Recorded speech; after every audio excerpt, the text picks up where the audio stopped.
What's up, guys? It's John and Ethan here, creating madness. We're coming with you guys for an early stream this week because we have the best day in college basketball since early last week. As my room just gets brighter because the light finally turns on after 2 weeks of it not working. I'm enjoying myself today. It's a great day for college basketball. All my friends have COVID, so all I did was sit on my couch and watch it for at least 7 hours already today. John, how are you doing? I'm doing great. Watched a lot of college basketball today. That's really all I did too. I mean, I did work out, but at the same time, when I wasn't working out, I was watching college basketball and talking college basketball. Winter break's awesome because all you do is just sit on your couch and watch college basketball. And football, but that's for Sundays only. So for Sundays only. But as the title of the stream and the episode entitles, LSU Auburn, Seton Hall Providence. John, preview these two matchups for us right now. As we discussed off air about 40 seconds ago, Book It with Trent picked Auburn to win. Well, -4. Picked Auburn to win with the spread -4. So we think that LSU is going to end up winning or at least cover. So if Book It with Trent picks something, you pick the opposite because it's Book It with Trent. As for the Seton Hall Providence game, I think Providence is going to win. Seton Hall is very guard heavy. They have two very, very good guards, Bryce Aiken and Jared Roden. What does Providence do very well? They shut down perimeter guards. In each of their Power 6 games they played before this game, I think it was against Texas Tech, and another one was against Wisconsin, they shut down their best guards, consistently holding the bad shots on bad percentages. So I think Providence is going to come out with the dub on this one, along with the fact that Providence is a great team, well coached, has a lot of good victories, and I'm really excited to watch this game. Not to mention the fact that I think Providence should be undefeated, considering the fact their only loss this year is to Virginia, and they have wins over teams like Tech and Wisconsin, and I just think they're really a team. That's not to sleep on Seton Hall, though, because if Jared Roden and Bryce Aiken can have a good shooting night, anything can happen. So I think Providence is going to win, and I don't necessarily think LSU is going to win outright, but if Book It with Trent says one thing, I'm saying the other thing. So that's my previews on the games. Now, unfortunately, I can't watch the Providence game as I don't have an access to it since FS1's only on my TV. So I'm going to be watching the LSU game while Ethan watches both the Providence and the LSU games. So that's what we're rocking with. Well, we're hoping that at least I'm downloading the Xfinity app right now so I can get to the LSU game because ESPN Plus, because it's on in my area, I cannot watch it. So I have to go download my Xfinity and hope that I remember my password, because if I don't, I'm watching Providence, you're watching LSU. Worst case scenario, yeah, Ethan just talked about it. Worst case scenario, Ethan's got one thing going, I got nothing going, but we can still talk about it because both games are super entertaining, and we can both follow the games usually watching live action. But any highlights or any cool moments in the game, we're going to be covering them here. LSU game just started on ESPN. I'm watching that right now. Coverage just started. Ethan, I'm pretty sure your game also just started. Oh, that's a lot of noise. All right, here we go. Tip off. And we got LSU winning the tip.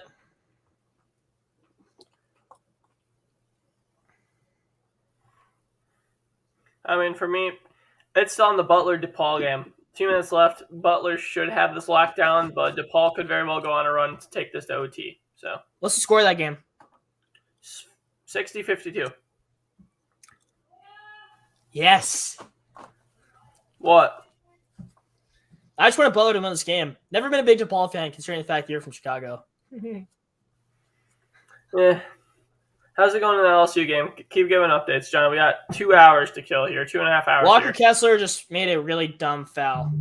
So, got LSU on the free throw line. First shot by Eric Gaines is a miss. Sophomore. Gaines is a freak athlete. I can tell you that. Eric Gaines can get to the rim like no other. But they're going to need to shoot well in this game. Getting Walker Kessler in foul trouble is going to help, but Eric Gaines is going to need to get to the free throw line a lot. Needs to make this free throw, though. All right, he made a second. Are they running a little press? LSU's running a full court press. Oh, boy. Oh. Trapping in the corner. Ooh, almost a turnover by Auburn. Actually, I'm going to put this up here. Hopefully it doesn't do anything. Yes, that works. I went more into the camera this way. Oh, 3 ball. Miss. So, John, what are going to be the keys to the game for that LSU game? Well, as you say that, LSU just commits a turnover. One of LSU's biggest issues is their turnover problem. As Jabari Smith gets fouled and going to the free throw line. LSU cannot turn the ball over. They have a tendency to play very sloppy. Their guards like to turn the ball over, as we just said. Eric Gaines, great player, but he has a bit of a tendency to turn the ball over. So if they can limit their turnovers and limit KD Johnson and Jabari Smith on Auburn's end, LSU hopefully will come out the dub for their part. As for Auburn, Walker Kessler just can't play absolutely awful. I think if KD Johnson, and Jabari Smith can do their thing on offense with a little bit of contribution for everyone else, including guys like Allen Finnegan, Walker Kessler, so on and so forth, they'll win this game. In fact, I got that wrong. Jabari Smith's not shooting the free throw line. Allen Finnegan made one and missed the other. Yeah, and for Allen Finnegan, he's had a tough year. He had Achilles surgery on September 3rd. He was preseason All-SEC, which was good, but he only got to his first practice December 6th and finally played in a game on December 22nd. So it's been a tough route for him this year, but if all goes well, I think Auburn will end up as the best team in the SEC. It's a bold prediction. Oh, he missed both. Oh, Lord. I did not even see that. As you can tell, I finally Eric Gaines gained the rim. Gets blocked by Kessler. Kessler dribbling the ball up. Gotta give it out. Auburn's got the ball at midcourt. Currently being guarded by Eric Gaines.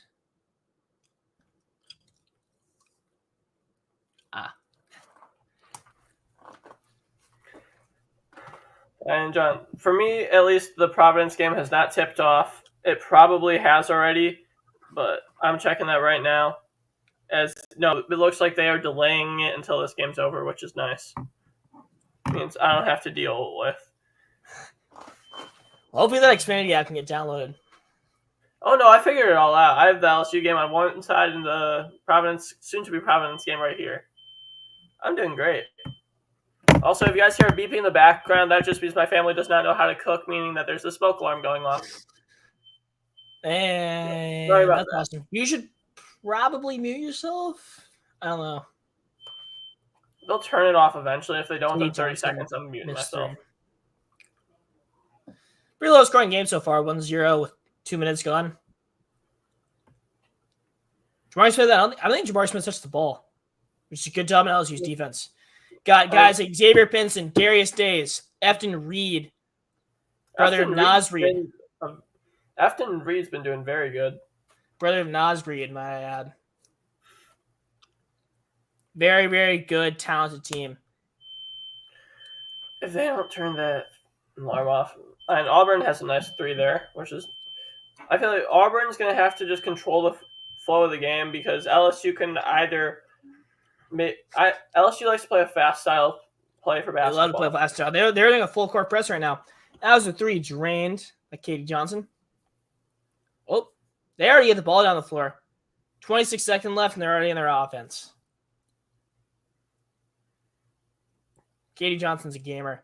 I think I talked about this in one of our early episodes. KD Johnson has some of the best hustle / defense in all of college basketball. He may have the most hustle. Oh, air ball. Ooh. He may have some of the best hustle in college basketball. He is a guy that's going to get every loose ball, get on the floor for every shot, sprint on all sides, sprinting back on offense, sprinting back on defense. He's just a really fun dude to watch. Yep.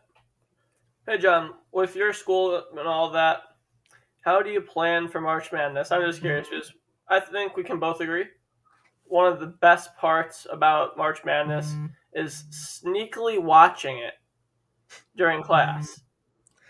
What's your plan? I would say that's. I said one of, not the best. The best part is when you win your bracket challenge against all your friends. But what's your favorite? How do you do it? What's your plan? Well, it all depends on when spring break starts, or I know when spring break starts. So it all depends when March Madness starts because March Madness starts, I believe, the weekend of the 17th, 16th area. Yep. It starts the 16th. That means that I get out of school before then, luckily. Because I get out of school on the 10th. I'll be in my home from the 10th all the way to the 28th. I actually am Well, not fully the whole time, but I will be on vacation for a little bit of it. For the most part, I'll be in my house watching Champ Week. College basketball is going to be awesome. Yeah, you see, for the first round, I'm in my house. I'm not in my house. I'm in school. So I'm luckily have a good with how COVID's looking right now. If my school sends me online, I switch my second to last class from philosophy to gym, and I'm gonna have lunch, random class, gym, get out of school, and I can just watch college basketball the entire day. Nice. So I just saw a stat that actually just blew me. Walker Kessler's averaging 15.5 points on 5 blocks on 70% shooting. I did not know he's. I mean, I think he has 2 fouls already. That's bad. Walker Kessler has 2 fouls, 16 and a half minutes left in the first. That's horrible. You know what else is bad for you since you want to hate on DePaul? You know what else is bad, John? So they have the ball with just under a minute, and they just hit the 3. Actually, never mind. It's 60-58 Butler ball, 49.7 seconds left. They just went on an 8-0 scoring run. 60-58? 60-58. All right. Your Bulldogs are... Come on, Butler! Come on, Butler! Timeout. It was so funny. They missed the wide open 3 and then get the offensive rebound, tip it back. Can we just talk about real quick? Javon Freeman Liberty has been playing, like he's been a high quality player his entire career. He's a gamer. He's really good. He's been playing like an NBA. I'm sorry. I think I'm just gonna speak words in your. I'm gonna put words in your mouth here. I think Javon Freeman Liberty, as you said earlier today before he started streaming, he's been playing like an NBA lottery pick. He has, and with him being an upperclassman too, that's rare nowadays. We're not seeing upperclassmen get picked until second round, late first round. I mean, you got guys like Davion Mitchell every once in a while who make an appearance there, but for the most part, it's pretty rare to have those 21, 22-year-olds getting picked in the first 13 picks of the draft. Well, right, because in the NBA, you want to be in the league by 18, 19 because you want to be fully developed and ready by 26. Whereas other leagues, such as the NFL, you're touching the NFL. If you're 21, 22, you're young. Like, if you're hitting, like, if you're playing like Steph Curry is for NBA, or pretty much Mahomes is the Steph Curry, I'd say, of the NFL, I feel like that's the best comparison I can make. If you're playing like that early, you're hitting your prime early, good. Because in basketball, once you hit 26, if you're not putting up numbers, odds are most teams aren't giving you another look. That's just the way it is. It's a bit of a cutthroat business. But, it's the life I live. Probably won't be going to the NBA. Hopefully. That'd be cool, but not looking too likely. I could see you there. I mean, you'd be a great ball boy.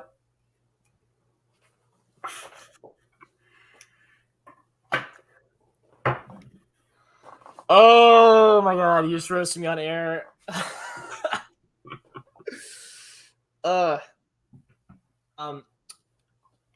Wow. That was bad. We're gonna move on from that though.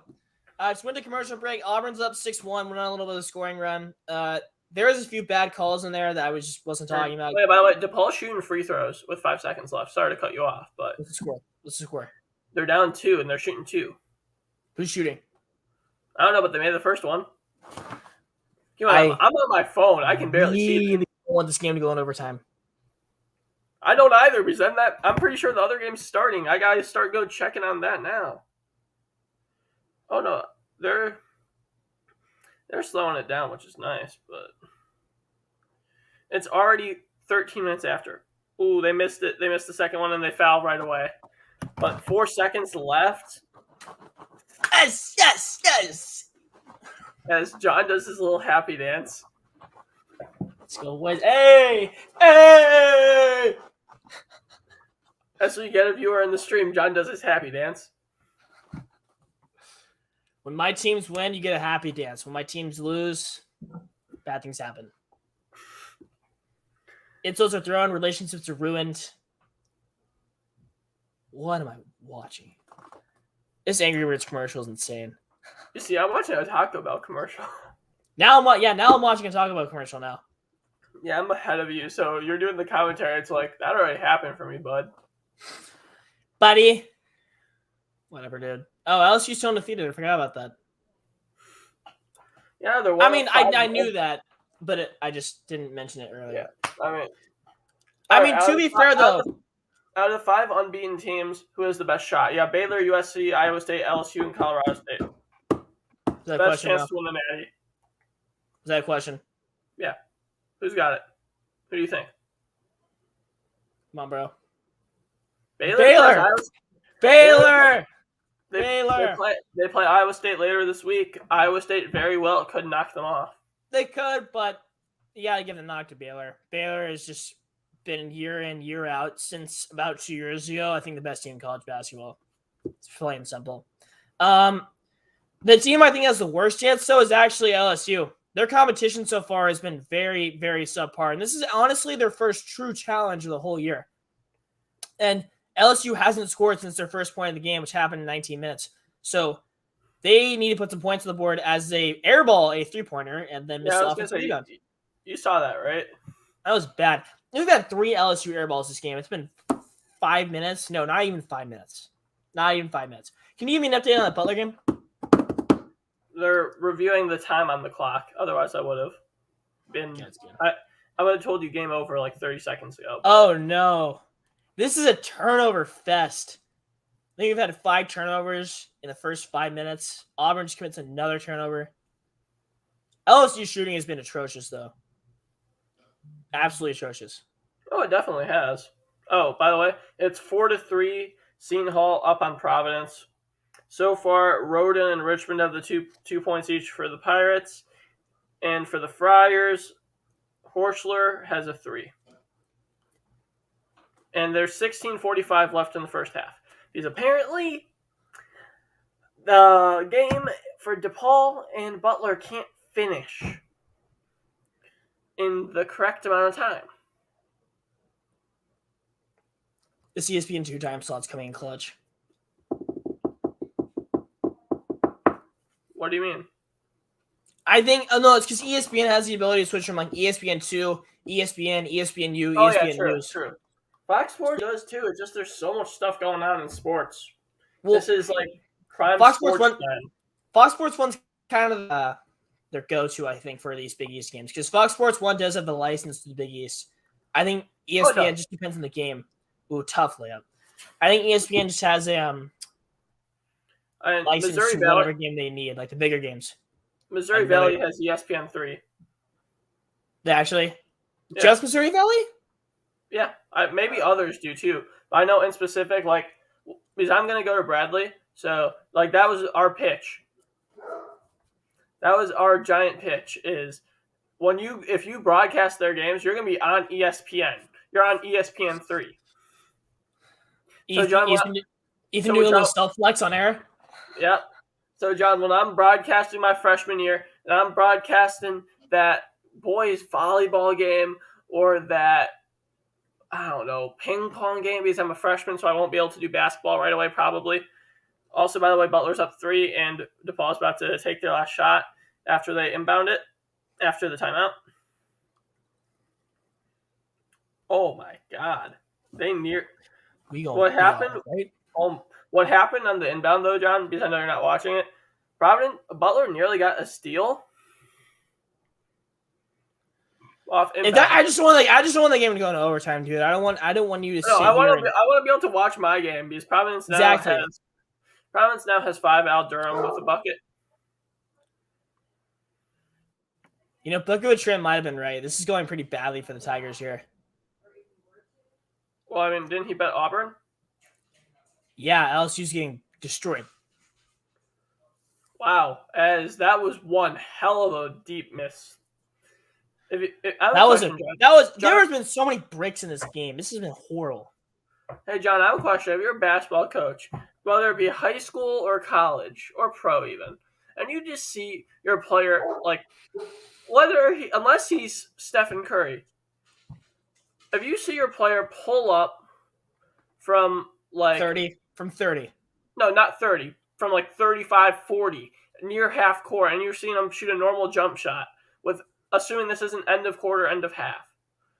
What are you doing? Can I just butt in real quick? Walker Kessler has 3 blocks in 7 minutes. So I just wanted to put that out there. That's absurd. Well, it depends on the player, obviously. You know, if the player's not an elite 3-point shooter, I'm probably pulling him unless he's my best player. Realistically, like it's pretty simple. If I give you the green light, though, I mean, I don't want you taking those shots every possession, but, you know, you get on a bit of a heater. You got 2 in a row, a little heat check from 35. I'm not complaining. If you miss it, I'm going to be heated in film, but I'm not going to be complaining in the middle of the game.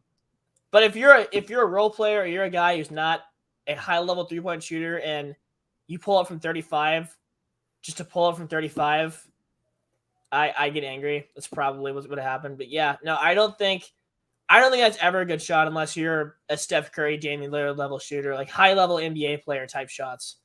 I mean, we've seen guys who can knock it down in college, but that's very far and few, you know. We had guys like Marshall Henderson for Ole Miss a few years ago who was capable of making that shot on a good level. Steph Curry, obviously, when he's at Davidson. There's been a few other guys here and there. Got Max Asmus. Jimmer Fredette, too. High level shooters. But there's not many. I mean, I'm struggling to come with more than 5, you know. There's not too many guys who can make that shot efficiently. So I think for the most part, most rosters don't have one at any point ever. So Carson Edwards is another one.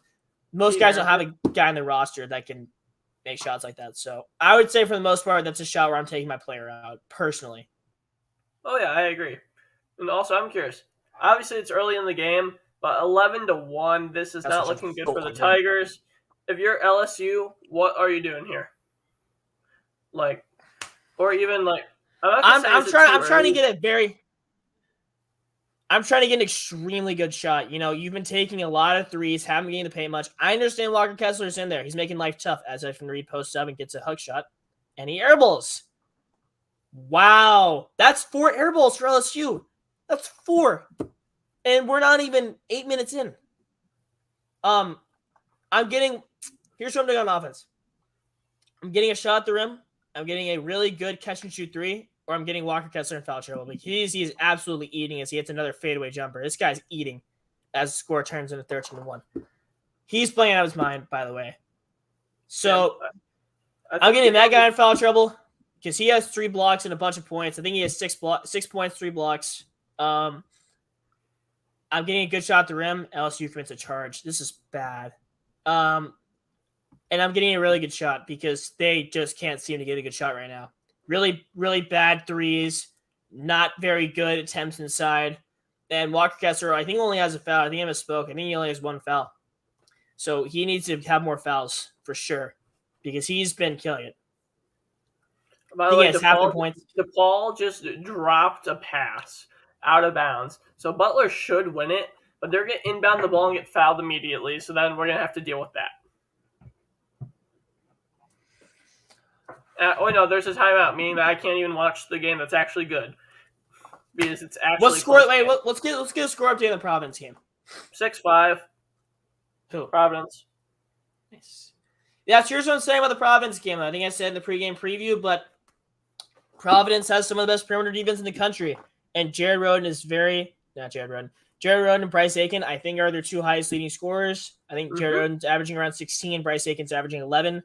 If you shut those 2 guys down, their offense goes with them. So, and Providence has a tendency to shut down guards. I watched the Wisconsin game, the Maui Gym game. Johnny Davis and Brad Davidson got nothing, absolutely nothing. No shots they wanted, couldn't get to their spots, couldn't get open shots. That's just Providence's great perimeter defense. So, I'm expecting a Providence dub, but that's just me. Hey, John. 63-59, Butler wins. As now it finally splits the screen and goes to Providence. Thank you, Fox Sports. I can watch the game that is actually a good game. Ethan, let me get a happy dance real quick. No happy dance from Ethan. It gets off. I did it when the camera was off. I'm not having you screenshot. I'm not having this on our YouTube. Bro, I already did like 2 happy dances. I'm pretty sure you got the screen recordings on both of those. I really don't care, honestly. Nah, I'm just happy because I get to watch my game now. So I'm just paying attention to this. Are we in commercial break on that game, or are we watching? No, we're at 8-5 Providence's. I think that's Bin or Bynum just hit a nice little jump shot. Nice. But I think you got the short end of the stick. I get to watch this incredible basketball game, or at least so far, incredible basketball game. And you're getting to watch SEC basketball. Now, I have this prediction coming in. I don't even know if I said it off air, and it might sound like I'm just saying this because of the result of the game. But I knew LSU wasn't that good of a team, considering that they are undefeated against bad competition. I might have said that earlier, actually. But their 12-0 record isn't representative of how good of a team they are, considering the fact I don't know if they played a single Power 6 team, and if they have, they are not a very high-level Power 6 team.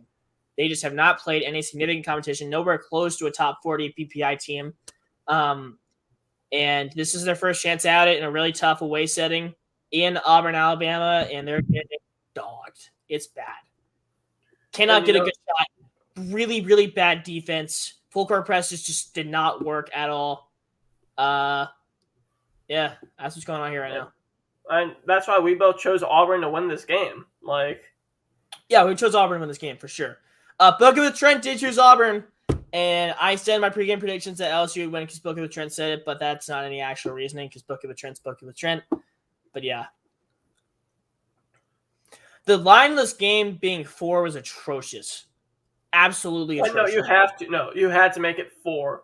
Because if you're Vegas, think about it. If you make it that much higher for Auburn, how many people are going to bet LSU? What Vegas does is they try and make it perfectly even so that what they think 50% will bet on line A and 50% will bet on line B. Those guys in Vegas just they're wired differently. Oh, Katie Johnson. Another offensive rebound. Can't catch a break. Nope. Although I will say the 3-point shooting by Seton Hall, every single one of their shots just looks so smooth. Jared Rhodes and Bryce Aiken. I've seen Bryce Aiken shoot in person. I was at a Harvard elite camp, and he's pretty good doing that, to say the least.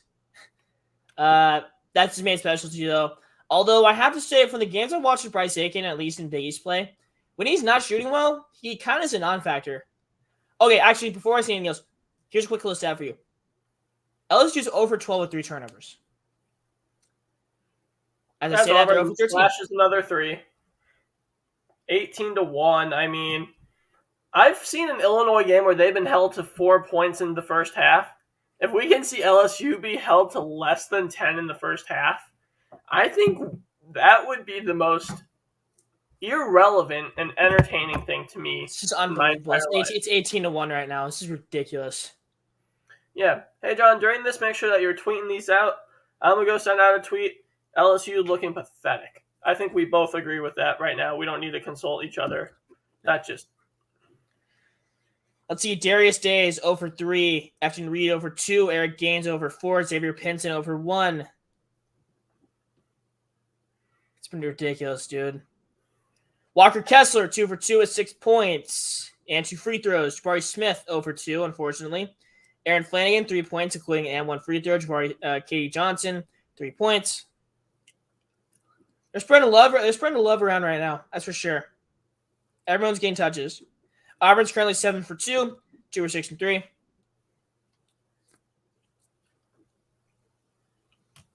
I'm going to get some water real quickly. I'll see y'all back in, 10 seconds. Yeah. Seton Hall and Providence are really showing it out right now because they are just shooting the lights out first off. They are, throughout this entire year, they have been playing incredible defense, like John's mentioned, for the Providence ones. And looking at this for the future's sake, you're seeing March Madness. I think Seton Hall and Providence both have a very good shot at making the Elite Eight. They both have a good shot making the Elite Eight? I believe that both these teams could end up in the Elite Eight. I think they're both Sweet 16 teams for sure. Solid, bro. 18-1. Efton Reed. Oh, what a defensive play. This team is so fun to watch. This Auburn team's a great defensive team. Phenomenal on defense. Got two white dudes for Auburn out there. Putting on. Oh. Another 3-point miss. I think we're really seeing 0 for 16. Hey, John, just while you talk, just tweet all this that you're saying, because this is just one of the most pathetic showings I've seen from a team. I got you. This is bad. And they're still running the full court press. I don't know why coach is still going with that. Yeah, that just has not worked at all. Oh, my.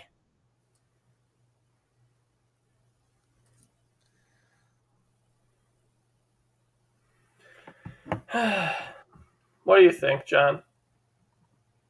What's going on? What do I think about this game? Yeah, if you're just as a non-biased viewer, Auburn, LSU, if you're watching this game for the first time, you're watching either of these teams play, what's your thought? If I'm watching it for the first time, regardless of record or anything like that? Yeah. Well, no, including record. Oh, well, if I'm watching teams play for the first time, I think that exactly what I thought earlier. LSU's extremely overrated. Auburn is a very sound team. Few losses, including a thriller to UConn, but I think they still have a solid team. Jabari Smith is great. Katie Johnson's great. Walker Kessler has been playing great. He started off with a poor start of the season, but has been rebounding and blocking shots and getting shots around the rim like some of the best. I think that this is a game that proves LSU's true colors. I think it's a game that's just a warm-up game for Auburn right now. I think so too, because coming into the season, I said that I think LSU, they're my dark horse. They can for sure. Since LSU finally made a basket, but they're my dark horse to win. Like if I had to choose a team that's not in my top three, it obviously would have been that number 4 LSU. But that was before the Adam Miller injury, and I think we're really seeing how, although LSU is 12-0, I think we're seeing how much having Adam Miller would have meant to this team in this game, especially. Is just being able to have that defensive factor on the perimeter. You wouldn't have to worry about bringing your wing or your guard down low to play on Jabari and have to be afraid. Adam Miller can handle the big guys to some extent. Obviously not every single possession, but he's quick. He's able to get his hands around the defender and poke the ball out a couple of times. Adam Miller's a hell of a player. He's a hell of a player, and I still feel bad for him that he got hurt. We're hoping for a speedy recovery, obviously, but I move on as a team with LSU, and they did a good job until this point. Again, I'm gonna say it. I'm gonna reemphasize this: their competition not that good, but they got it done at least, and they really need a leader right now because, if you know anything about basketball, it's kind of the point guard's job to get the team into the flow of an offense, right? And so when you have a guy like Xavier Pinson, who's not nearly as good as Adam Miller, no diss to him, but he's not as good as Adam Miller. You're not getting the shots you need in these really tight away games, especially with a great defensive team in Auburn who's got defenders at all 5 positions at all times. It's just the way Bruce Pearl recruits. So when you need a point guard to get you in your offense and you don't have your guy from the beginning of the season, it makes life really tough, when you're getting into these really high-level games. Agreed. And let's find out this Providence Seton Hall game. They've matched up numerous times before in their histories. This is the first time they've ever played each other, both being inside the top 25. We've seen Providence have some good teams. We've seen Seton Hall have some great teams. That's so weird. That's so weird. First time these two teams have played each other both inside the top 25. And they've been playing since the 80s, if not earlier. Because Seton Hall was one of the original Big East teams. I think Providence was in the original Big East. Seton Hall got added a tiny bit later. That's crazy. That's crazy. But I feel so bad. You're not able to watch this 16-15. Whoa, I missed a lot. I missed so much. LSU just went on a weirdly good scoring run. They scored 10 points in a minute and a half. Bruce Pearl is fuming as the score is now 21-10 as opposed to 18-0. So that was a freakish run. I didn't even see any of that. I mean, I've been paying attention, and I'm like, wow, LSU's finally stepping up.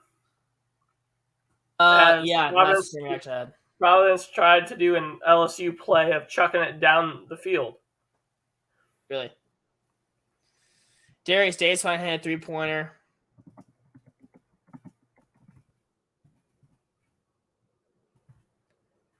(6-0) run in the last 40 seconds. That's insane. This really shows you anything can happen in college basketball. Although they are still down 11, I don't know what they're trying to do right now on defense here. Although they somehow managed to strip the ball and get a steal, as they just turn the ball right back over. Or maybe not. I think the ref saying Auburn might have poked it out, but I think everyone say hi to Kyle Michael Jordan right here. Wait. Right here. John's inspiration. He wants to be the worst golfer of all time. Yeah, no, I want to be a gambling addict that got gambled out of the NBA and hates teenage kids and poops on them at their camps and is a great golfer. I'm actually horrible at golf. I'm like phenomenally awful at this sport. I would say I'm like, for a non-baseball player, I'd say I'm like maybe decent considering the fact that we play baseball all the time as friends, play basketball. I'd say I'm a pretty good football player. But I cannot for the life of me play golf. Now you do need a lot of lessons and practice to play it, which I don't. No, golf's the one sport you don't need any like natural talent at. You just need to like practice a lot. Natural talent helps a little bit, but natural talent can't get you far. You need to practice. There's only one dude ever, or not ever, obviously, but there's one dude on the tour right now who has only been self-taught. Bubba Watson. Now he's a phenomenal player, but he's never taken a golf lesson. But I can tell you that if most of the guys on the tour right now had never taken a golf lesson, they wouldn't be there. I can tell you that right now. That was an excellent shot there by Seton Hall of a miss for a 30-plus foot shot. Excellent example. Excellent. Wait, who shot it, though? Jared Roden? For a second? It was either Roden or Aiken. I don't have the audio on because... same right now. The reason we're not streaming on all platforms right now is we need to do double audio, and I cannot do that. So we only stream to our YouTube and Twitter. And then get a pair of headphones, buddy. It doesn't work. It still goes double. Nah, I'm kidding, bro. But you can just mute one of them, right? It don't work. Well, it really doesn't. It's whatever. We'd love to stream on all platforms right now. This live stream, unfortunately, is not being streamed directly to YouTube, but the live stream recap or the full live stream. No, it's directly to YouTube. Oh, I didn't know that. Okay, perfect. Well, you can watch it on YouTube. You can watch it on StreamYard. But can't really watch this game on Colorcast, which is unfortunate, but it's the way it is. I could set it up on Colorcast, so we can make it work that way. I don't know, though. Yeah, no. Well, what we'll do is we'll just do 2 streams tomorrow. 2? We'll do 2 30-minute ones. Don't worry. Okay. I was gonna say two 2-hour streams is a lot of streaming. I don't know if I'll be able to stream tomorrow because I'll be at my ranch celebrating New Year's. Happy New Year's, everybody! Even though it's not New Year's. Yeah, Happy New Year's. Yeah, happy New Year's. Yeah, John. The episode tomorrow, the live stream tomorrow night. The episode tomorrow. That's a 40-minute one. 30. I won't be able to stream tomorrow. I'll be able to pump out an episode, not stream. Well, perfect. 7:30 a.m. We might have an interview. Yeah. I'll be there for the 7:30 a.m. interview. Tune in for that on our Spotify, Apple Podcast channel, whatever. You can check out all of our interviews. Creating Madness.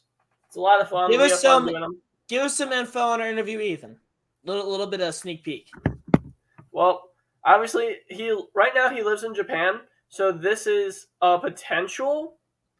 But Jonathan Octius, probably one of the smartest basketball players off the court ever.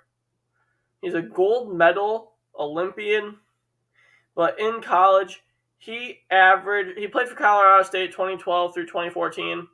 There, he averaged 4.7 and then 13.4 points, then decided to transfer, took his talents to Purdue, and in that 2014-2015 season, he averaged 9.3 points per game. As I just saw the worst clank of my life. There has been at least 7 or 8 disturbingly bad air balls in this game, like to the point where it's like, why are some of these people out here? That was a bad shot by Auburn. Barely hit the side of the backboard from the opposite. So shot it from the right wing, barely hit the left side of the bottom of the backboard. As Xavier Penton gets the free throw line after a bad shot from Auburn, takes it down, gets the foul line. If Walker Kessler can stay in the game, I think Auburn's gonna win comfortably, but it's just a matter of his foul situation, man. To be completely honest with you, Jabari Smith is not much of a factor though, and the fact they're winning by 10 and Jabari Smith hasn't really done much is scary. Agreed. Man, ESPN2, I love it. I love having ESPN Plus and ESPN2, but this is bad lag. And I would say I have decent Wi-Fi most of the time now.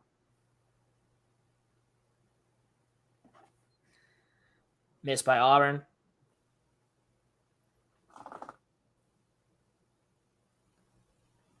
And LSU gets another bucket. Dang. LSU scored 14 points in 3 minutes. I mean, if they keep on playing like this, everything I said goes out the window, considering the fact that they are really turned up. Excuse me, 13 points in 3 minutes. You say this all the time. It's a game of runs. That's very true. Basketball is a game of runs, particularly at the college level. Honestly, it's at all levels. I think in the NBA, it's not. I think NBA, it's very, like, everything's very controlled.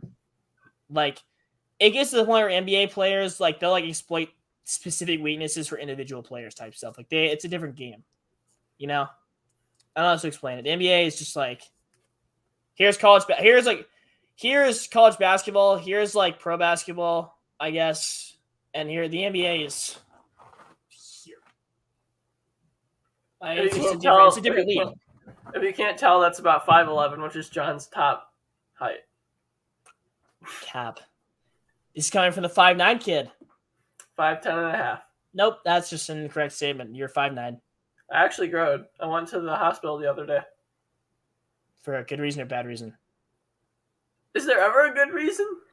Well, I don't know if you mean the hospital or the doctor. Is there a good reason to go to the doctor? Yeah, your checkup. How is that good? Your doctor's checkup you get every 6 months, so you don't have, like, they check for diseases and, like, your mental health and stuff like that. Like, maybe that's in Texas. We do it once a year here. Oh. But anyways, why did you, do you care to discuss? It's just a stupid thing. It's for my throat thing. I told you about it. I can barely eat anything without puking unless I take a certain medicine. So. Nice. But yeah, and this LSU team, until about 5 minutes ago, was making me want to puke. So,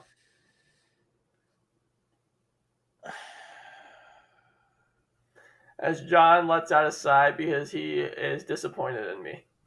No, I'm not disappointed in you. Just watching this game. So he's disappointed in LSU. No, I'm disappointed that it is not loading. It's irritating me. Let's get a score update on the good old Seton Hall game. The good old Seton Hall game? Good old Seton Hall. Well, score update on that's 20 Chris Pearl is fired up. Sorry, I had to cut you off. Very good. It's 2017. Current stat leaders, you have Richmond, who has 5 points, Rhoden with 4. And then for the Friars, it's all even, but buying them off the bench is 4. Yeah. 3 players with 3 points, though. Nice. Is Al very team-oriented team. Coach Cooley. It really is. And then Al Durham, he'll either shoot very consistent or very inconsistently. It looks like tonight's one of the inconsistent nights, but there's still you either shoot consistently or inconsistently. You're either a consistent shooter or you're an inconsistent shooter. I mean, it depends on the night. Some nights he'll be consistent. No. I think what you're trying to mean is he's an inconsistent shooter, meaning that he's hot some nights, he's cold some nights. If he's a consistent shooter, he doesn't have off nights. Because he'll have stretches. No, he'll have stretches where he's very consistent, and he'll have stretches where he's very inconsistent. He'll go 2 weeks shooting about 40% from 3, and then he'll start shooting 20-something. So that means he's consistent. inconsistent overall, but some weeks he's good. It's not like a game by Okay, game. so yeah, so he goes on hot streaks. Yeah. Yeah. We're gonna Like title John that and stream clip. We're gonna title that stream clip. Ethan learns what consistency means. consistency. Correct. Oh, that was just a. Oh. You guys know those clips on YouTube where it's some like mom in the stand section of like an NBA game and someone just bullets a pass to someone's face? That almost just happened. LSU has been putting some points on the board. As I say that, what an amazing pass for the and one. Oh, that was almost an and one. Afton Reed should have made that. That was a phenomenal pass, entry pass to Afton Reed. Getting right around Walker Kessler. I think it's Walker Kessler second. Might be. Might have to stay on the bench. That's his third, and that's Nate Horschler. Nate Horschler is an incredible 3-point shooter, especially like he's 6'8". He's not their big guy, and that's Nate Watson, but like he's one of their paint presences when he needs to be. But we're talking about Providence, right? Yeah, he's a very good 3-point shooter. Also, quick updates from just around college basketball. We got Missouri losing to Kentucky 22-35. We got Cornell losing to Syracuse 23-30. If anybody on planet Earth cares, Stony Brook's beating Farmingdale by 28. And we got Indiana State versus Midway. Again, if anybody cares, 53-25 at halftime. Got Eastern University upsetting Lehigh at halftime, 30-28. And then is that really? Wait, hold on. Is that really an upset? Lehigh should be beating them. And then we got, making an upset, I guess. Got Morehead State beating Illinois or Eastern Illinois 15-9. We got the game where I think it's the biggest upset. Gardner Webb on top of Georgia, 44-31.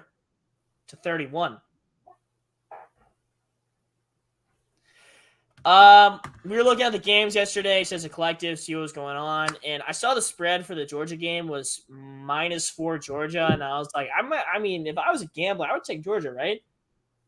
That would go very poorly. Yeah, I feel bad. Very poorly. I feel bad for Georgia fans. They've had so much disappointment in football over the past couple of years. Well, I don't know if it'd be disappointment. I mean, the regular season always goes extremely well. Okay, regular season. Okay, that's good. But, like, you'd still usually expect, if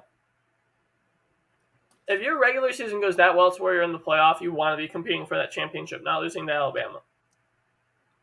You know what's interesting? Hofstra is losing to William & Mary. By how much? At what point in the game? Just by 4, but it's with a minute left in the first half. And it doesn't help that they're shooting 18% from 3, but they're shooting 3 of 17 from 3. Hofstra is just chucking stuff up at this point. That's unfortunate. Yes, it is. For Hofstra, at least. Hofstra's Hofstra's one of the team where it's live by the 3, die by the 3. And if they do make it to March Madness, I could see them being a 16, 15, 14 seed, upsetting one of those 1, 2, or 3 seeds. It's just going to be a matter of, will the 3 let them or not? Because if they can miraculously hit 40+% from 3, 50% from 3, shooting 30+ shots. Oh, we might have just saw a highlight play. Yeah, that nice little alley-oop off the backboard. As Eric Gaines appears to get injured, unfortunately, he's hobbling a little bit. Afton Reed almost just stuffed one next week. As another foul call is called on Auburn, as LSU is going to the line again. As we go to commercial break.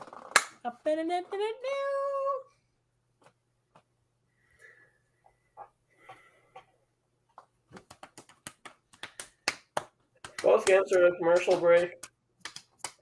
How do we feel about ham boning? What?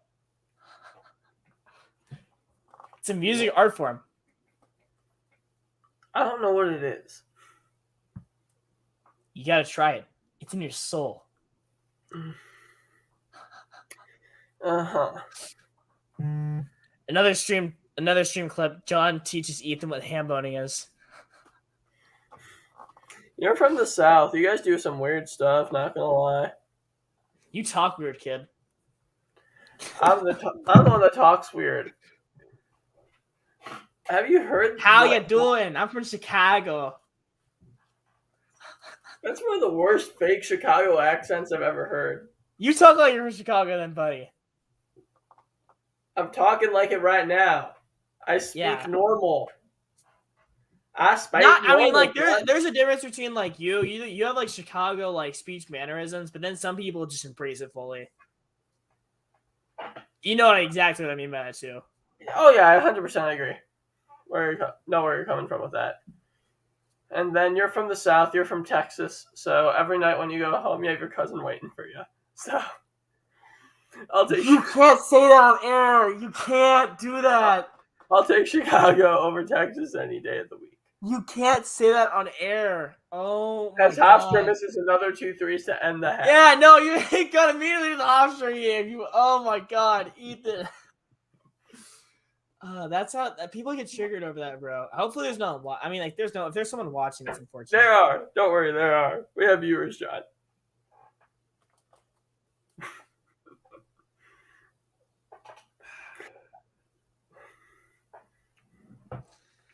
Providence is going on a little run of their own right now, which is good to see. But Seton Hall has actually been playing tremendous defense for the most part. As they rip a steal away and are on the fast break for a nice, easy layup, which gets swatted into the bleachers.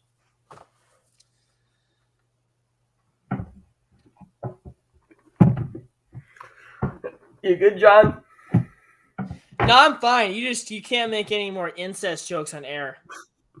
It's not how it would work. As funny as they are, wow, you're doubling down. You don't know. As funny as they may be, those are private joke conversations. We don't talk about those in public, and you should know that, buddy.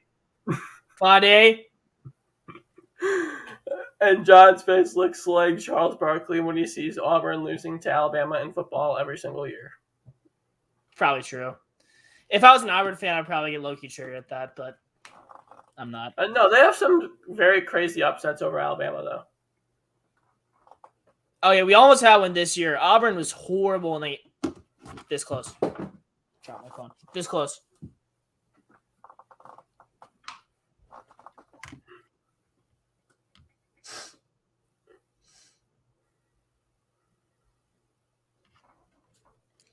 Did we just get a technical foul?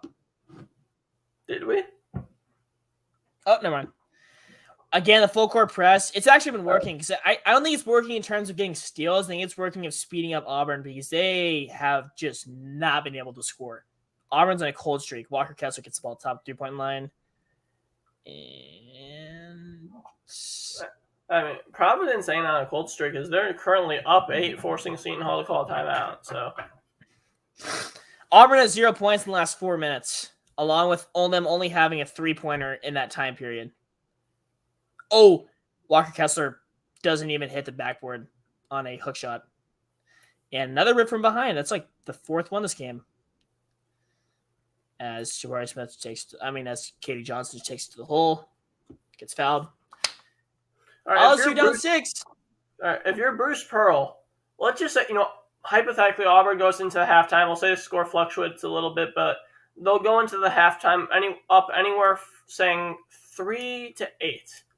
What are you saying to your guys at half after that tremendous lead you had after shutting down every single possession LSU had and then letting them just ramp it up on you like that?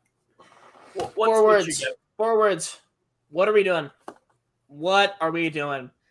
From the time I've watched, Auburn just seemed to cannot. So I was talking about earlier, LSU was not getting good shots. Now they're getting great shots.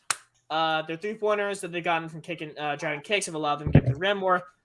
Walker Kessler's not playing good defense anymore. He was locking up that's 2 missed free throws from Katie Johnson. Can't have that happening.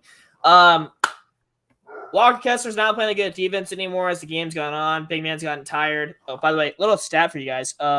8 for 13 from free throws on LSU's part.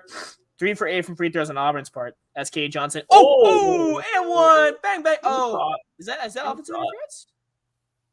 Maybe. Who knows? All I know right now. Great dunk by Cardwell. Horchler might be one of the best 3-point shooting non-guards. Probably, he's the best non-guard 3-point shooting player. By the way, can we talk about this? 17 collective turnovers from both of these teams, and we're not even at halftime. That's bad. That's really, really bad. That honestly sounds like an Andre Curbelo stat. Katie Johnson is now 1 for 3 from the line. And Providence is now up 12. Seton Hall really needs to turn it around. I want this to be an exciting game. How are Jared Rowan and Bryce Aiken doing? They're doing pretty good, I believe. I mean, let's check. Roden's 4 points, Aiken's 3. They're both not shooting good though. They're shooting 2. What did I say? To be fair, you can't expect to shoot high percentage for every single game. If you're shooting up threes and deep twos. But when you're also playing against a really sound defensive unit, like I was saying, it makes life pretty tough. I just got my boosters in. My arm's killing me. That's because you're not tough, kid. You tried being a stick all your life. I'm trying to gain weight. I look like I look like a foot and 3 inches less Chet Holmgren. That's a charge. Bang! Charge! Bing bong. Someone clip that, please. Just John saying bing bong. Bing bong. That's gonna be our new intro to every single episode. Bing bong. John, we'll say that when we're watching New York teams. We'll watch during a St. John's game. If they go on a 15-game winning streak and we're watching them at the end of the season, we'll yell out a few bing bongs. Oh, that's a. Oh God, that was. That's a bing bong. That's a bing bong. That's a bing bong moment. LSU with an extremely sloppy inbounds pass resulting in a turnover. Katie Johnson with the hustle there. I'm telling you guys, he's the man you want to have on your team. That's definitely LSU ball, but that's fine. No, it's not. I thought it hit off him. Nope. Sorry. A little ISO for Torrey Smith. Jumper is good. He's finally cooking up. Auburn takes a 10-point lead. Hey, John, you know how NFL teams have their color rush jerseys? Oh, God. And before you answer this, no, there's no way it'll happen because these teams don't have enough money. Or, enough time and money together. I'm not saying for this year, but, imagine an LSU color rush jersey. Or, a Illinois color rush jersey with, orange diarrhea on the jersey. Like John when he eats the food from Boston. That one fell flat. Yeah, pretty much like Texas against Gonzaga this year. Okay, nice. You always find a way to rebound.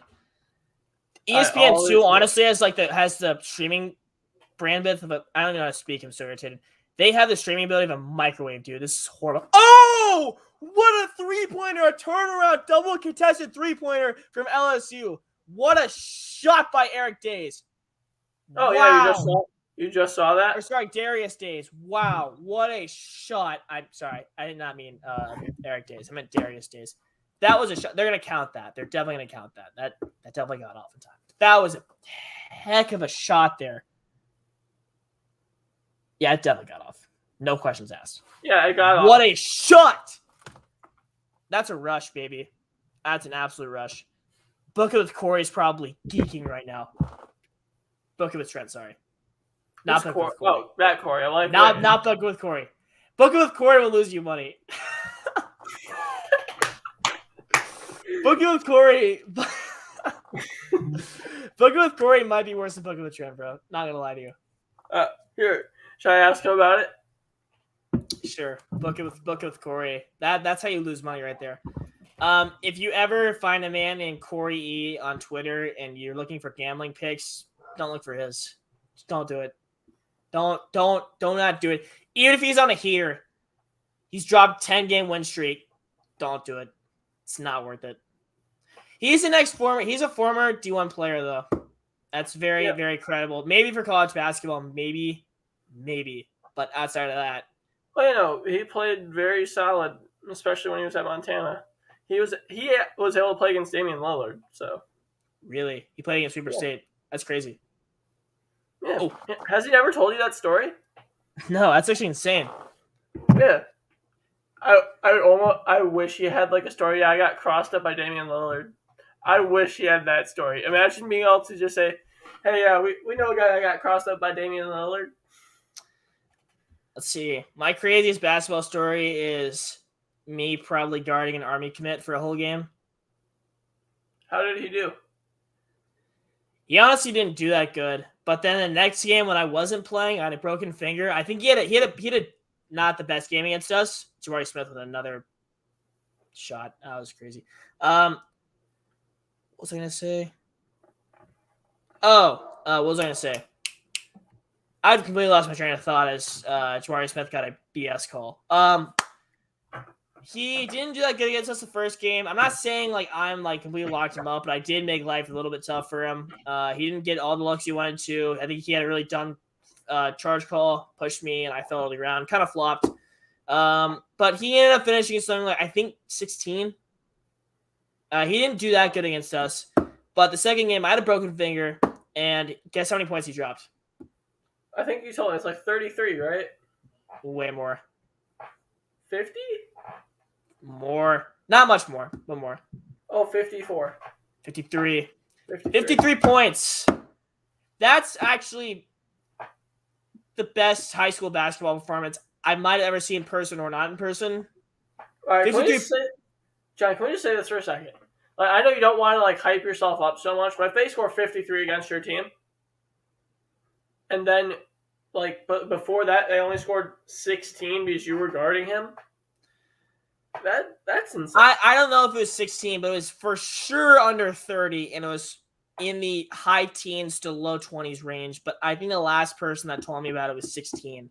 But 16 seems a little low. The point is, though, is that when I wasn't playing, he had a 50-burger and absolutely made every single shot from everywhere, and it was the craziest thing I've ever seen.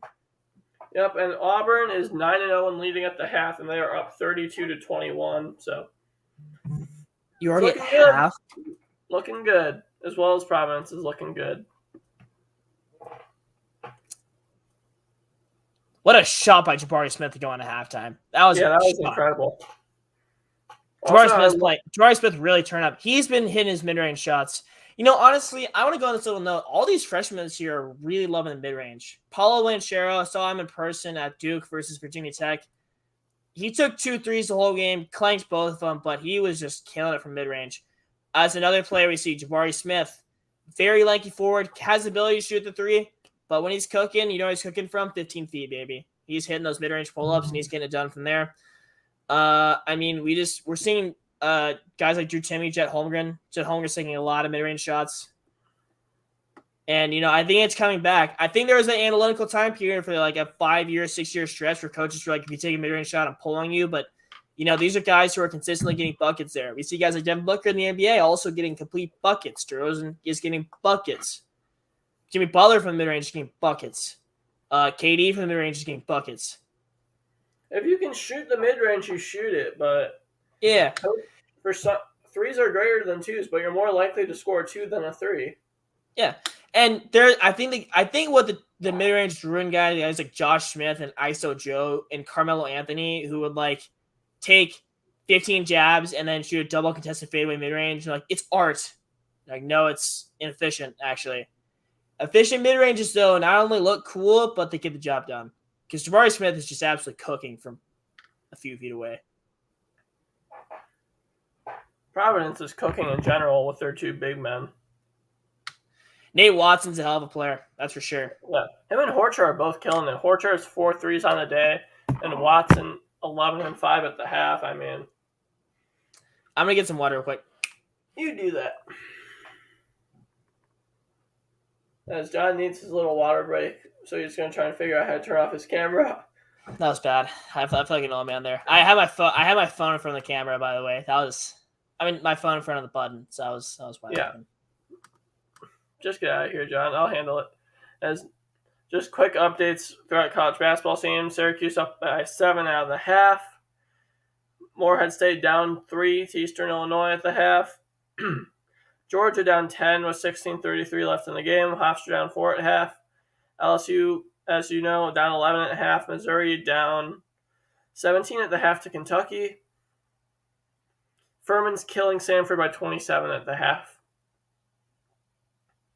And then earlier today, we had a few games that weren't necessarily the best.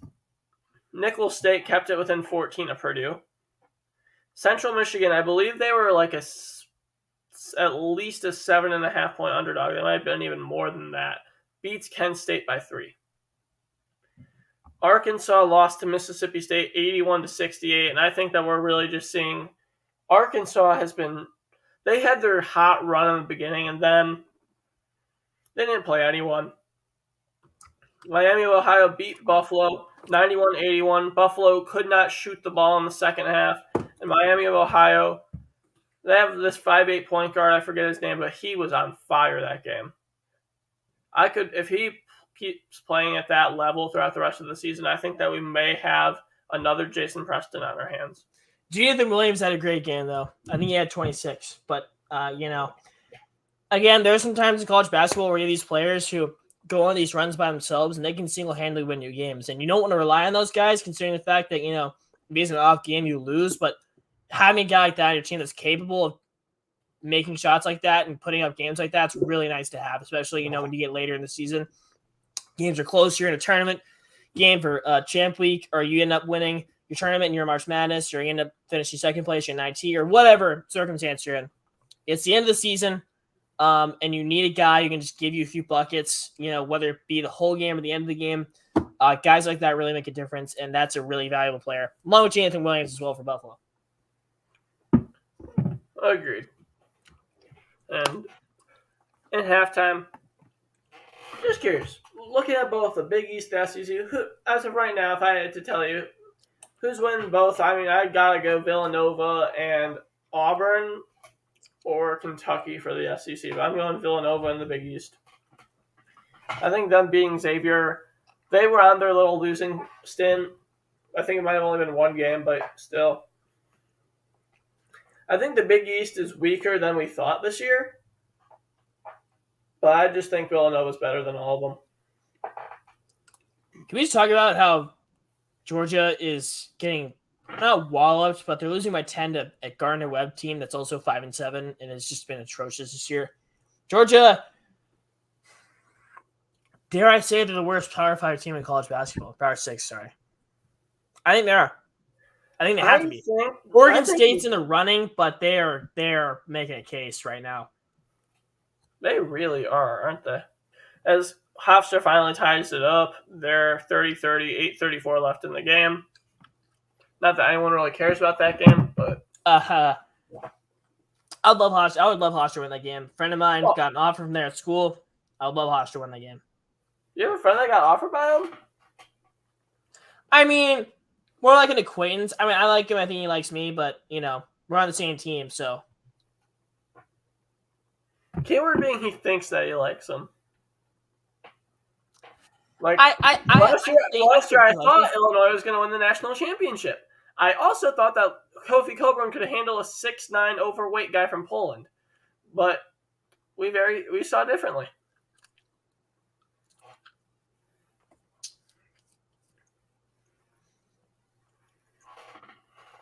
So, John, how's your recruiting going since we're at halftime for both games? How's your recruiting? Let's talk about your college life or future college life. I don't know. It's going good, I guess. What schools have you been talking with? I heard that you got an offer from Duke the other day. I think I have enough talent to go to the NBA straight out of high school. But there are some colleges that kind of let me come for a year, maybe improve on a few smaller things in the game. But for the most part, I think I have the skill set and ability to be the best player on planet Earth in about 6 months. So I think I don't think I need college actually. If only. I would actually kill to be that good, but you know. Well, who wouldn't? If you're actually able to somehow be the next Michael Jordan straight out of high school, that'd be great. That would be tough. Michael Jordan, apparently from Coach Knight out of Bobby Knight from Indiana, said that Michael Jordan was 18 years old. He was already the best basketball player in the world, which is kind of crazy to think about. So to all you LeBron fans, you're like, yeah, LeBron's been the best since he was 18. Like Michael Jordan could have been too, buddy. I mean, he averaged, 27 his rookie year? Like, yeah. No one does that. No one normal does that. Speaking of no one normal, at what point do we start? Right, I get it was one game. I get whatever. Purdue's still only won by 14 against Nicholls State. Not okay. Purdue has a great team. Don't get me wrong. And Nicholls usually plays well. They're like a Tarleton team this year. They usually play up to their competition in terms of when they play against high-level teams. I think it's one game sample size. Purdue's already gotten it done against very good level competition, and I'm not too worried. But it's a little weird. I would say that. All right, what about Michigan State? Being down at half just to winning by 13 against High Point today. That was a bad game for the Spartans. I couldn't catch most of that. They didn't catch it. I didn't have that game on TV, but I was following it actively. And at any point when a top 10 team is down to a not very well-known mid-major, or not very well-known, but not very well-known, but what I mean is they're not a very good mid-major, frankly, this year at least. I think that's really a big problem. It doesn't matter about your injury situation. You shouldn't be down to a team like that. It can be close, even if you have a few injuries on your team, which I don't even know Michigan State. I don't think Michigan State does, but they're healthy. Had a really long time to scout them, and then they're down by half. Like, you're down at half. You can't. I understand that they had their injuries, but like, come on, you shouldn't have like. If you only win by 13 because you light up in the final 10 minutes, I understand, but like, you gotta like not play like that. And no disrespect to High Point, but like, if you're a top 10 team, you gotta play better. True. Yes, this is coming from an Illinois fan whose team is the 26th ranked team now. So,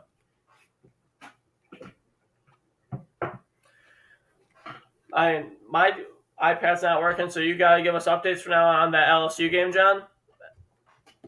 Sounds good. Game hasn't started yet, I don't think.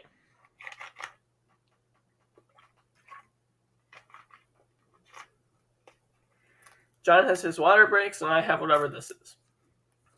Vita Ice. Yep, it's very good, actually. I'm glad that you think that, Ethan. It's healthy. I'm a healthier person than John, even though John. That is just a blatantly false statement. That's a blatantly false statement. That is just not accurate. John's one of the most athletic people I know. You weren't letting me finish.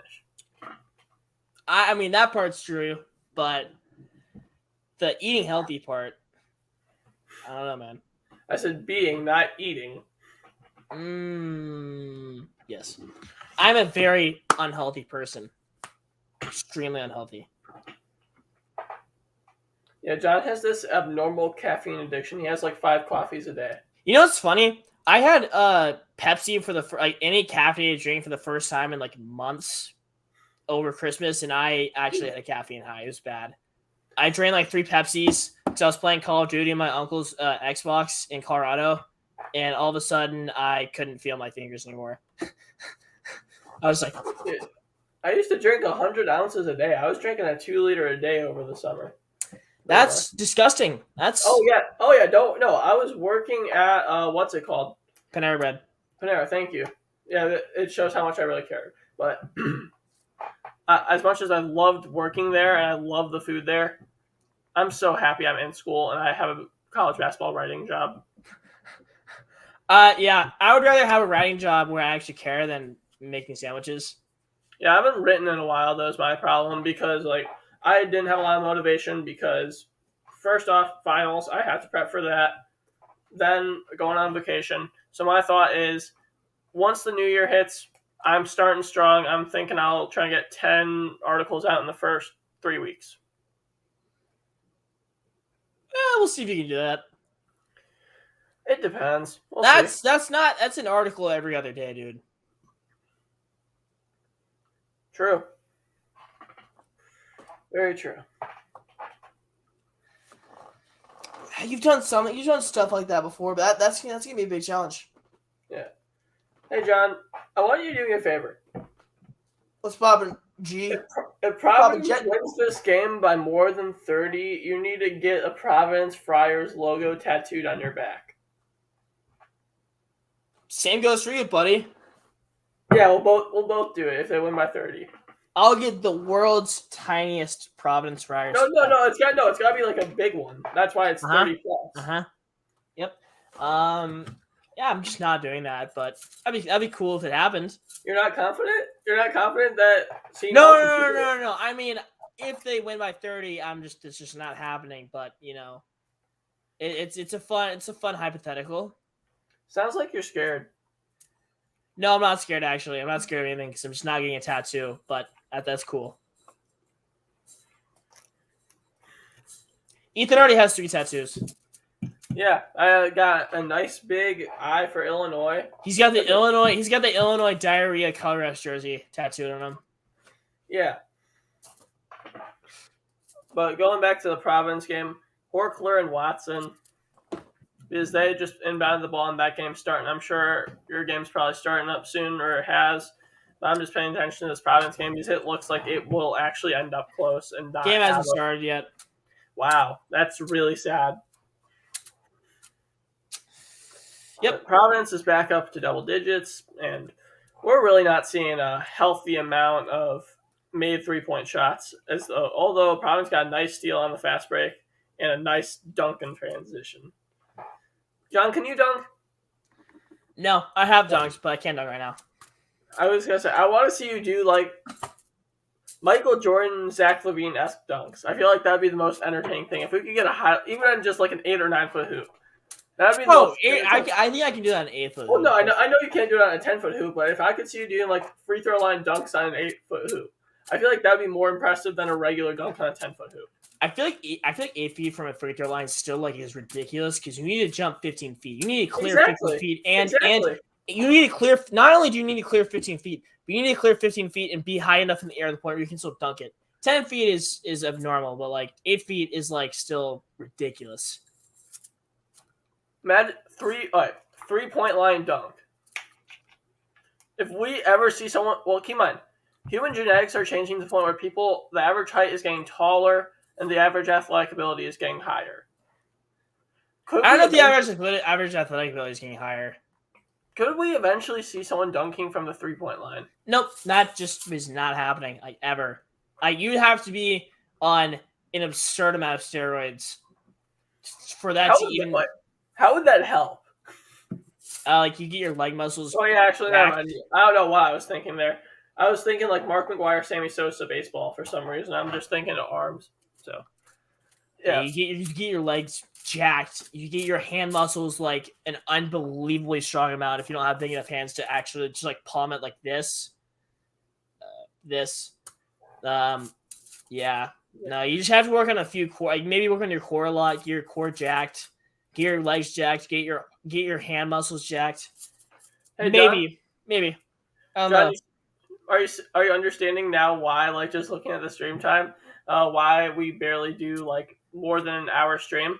Because we still got another 40 minutes to an hour of it. I'm not saying this is dreadful, but, like, this is taking a long time. No, it's not dreadful. This is taking a long time. This is taking a really long time. Imagine doing this once a week. Because 1 hour is perfect. But, like, these are 2 incredible games that we wanted to watch, and it's like, why not do a live stream? It's true. All right, LSU game just started. Finally, dude. Good Lord.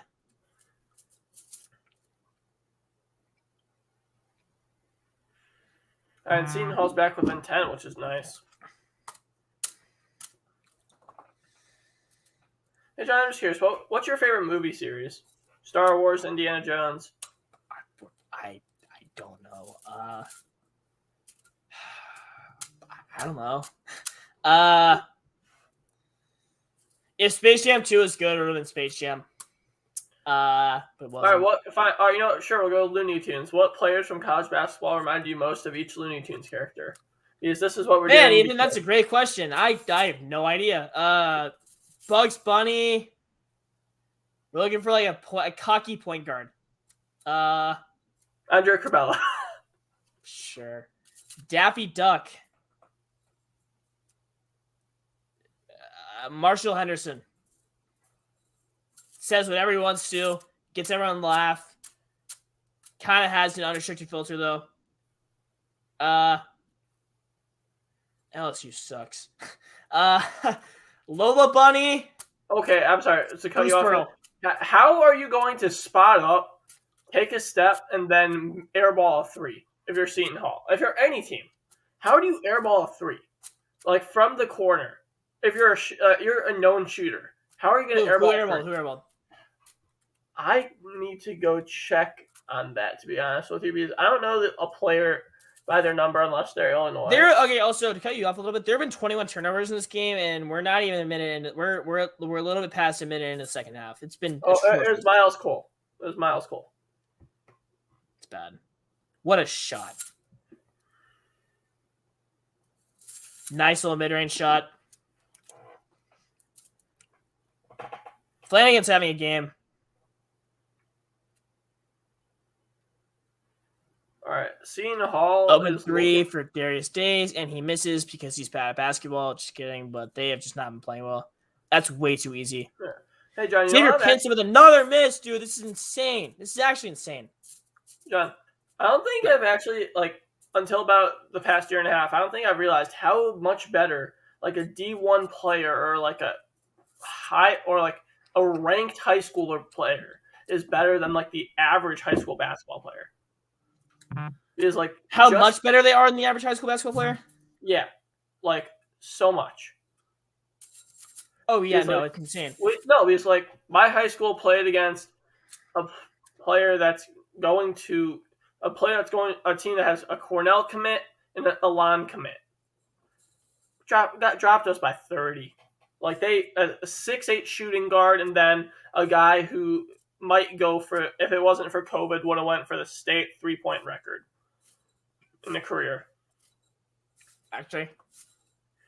Absolutely insane. This is a Cornell commit and Elan commit. This isn't a Power 6 commit.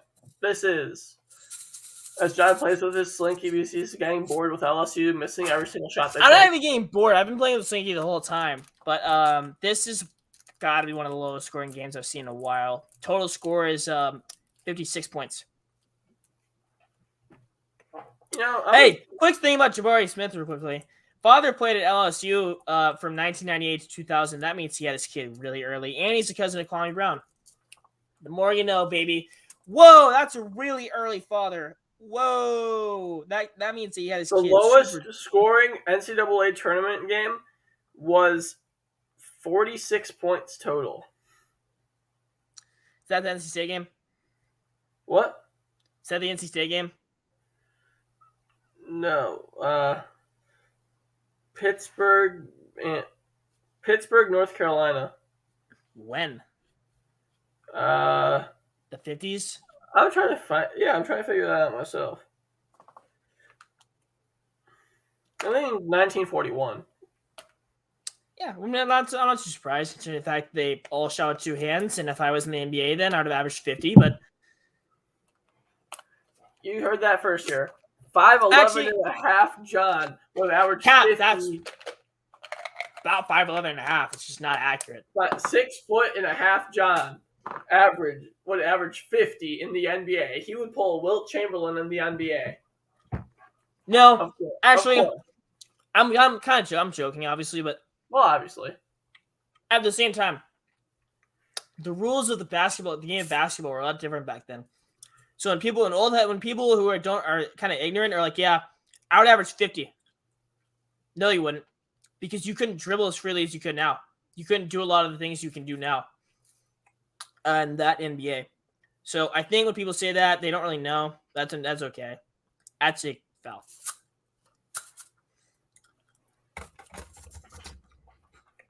as LSU airballs another 3. Score is 23-36.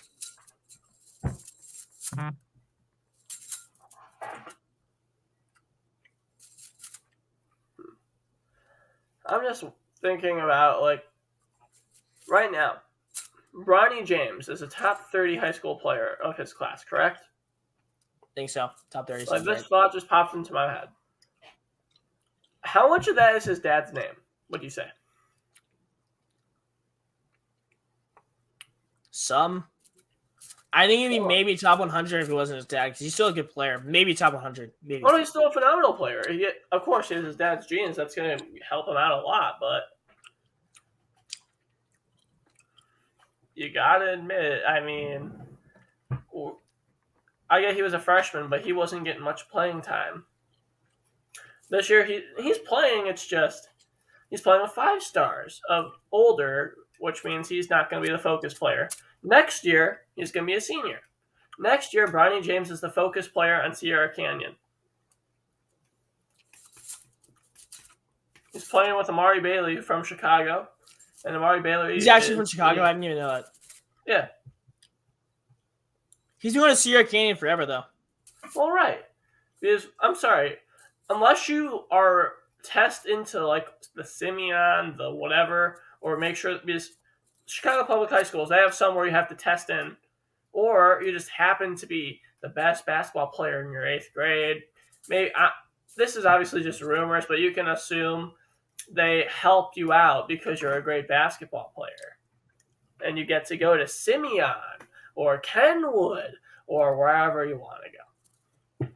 Simeon's an all-time great program, though. Simeon's been known to have some of the best players ever.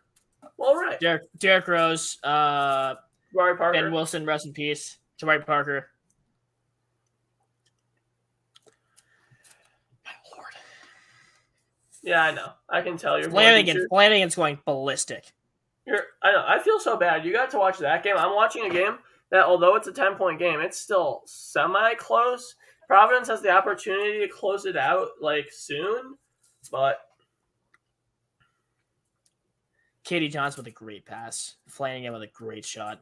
And then Katie Johnson forcing a turnover on the other end. Katie Johnson's a great player. Stats don't necessarily reflect it either. He's just a guy who's going to get you possessions, get you points, get you great shots.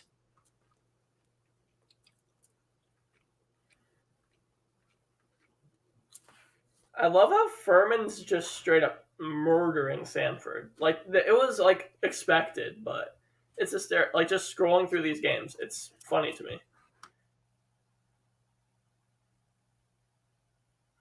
As John went mute, so we're going to go back to talking about all the other random games in college basketball. Because, in particular, Missouri has caught up with Kentucky to a point where they're only down 12. And just looking at the stats, Oscar Shiblet is shooting terribly, 1 of 7, but still has 11 rebounds. Kentucky is just barely out-rebounding Missouri, 28-26.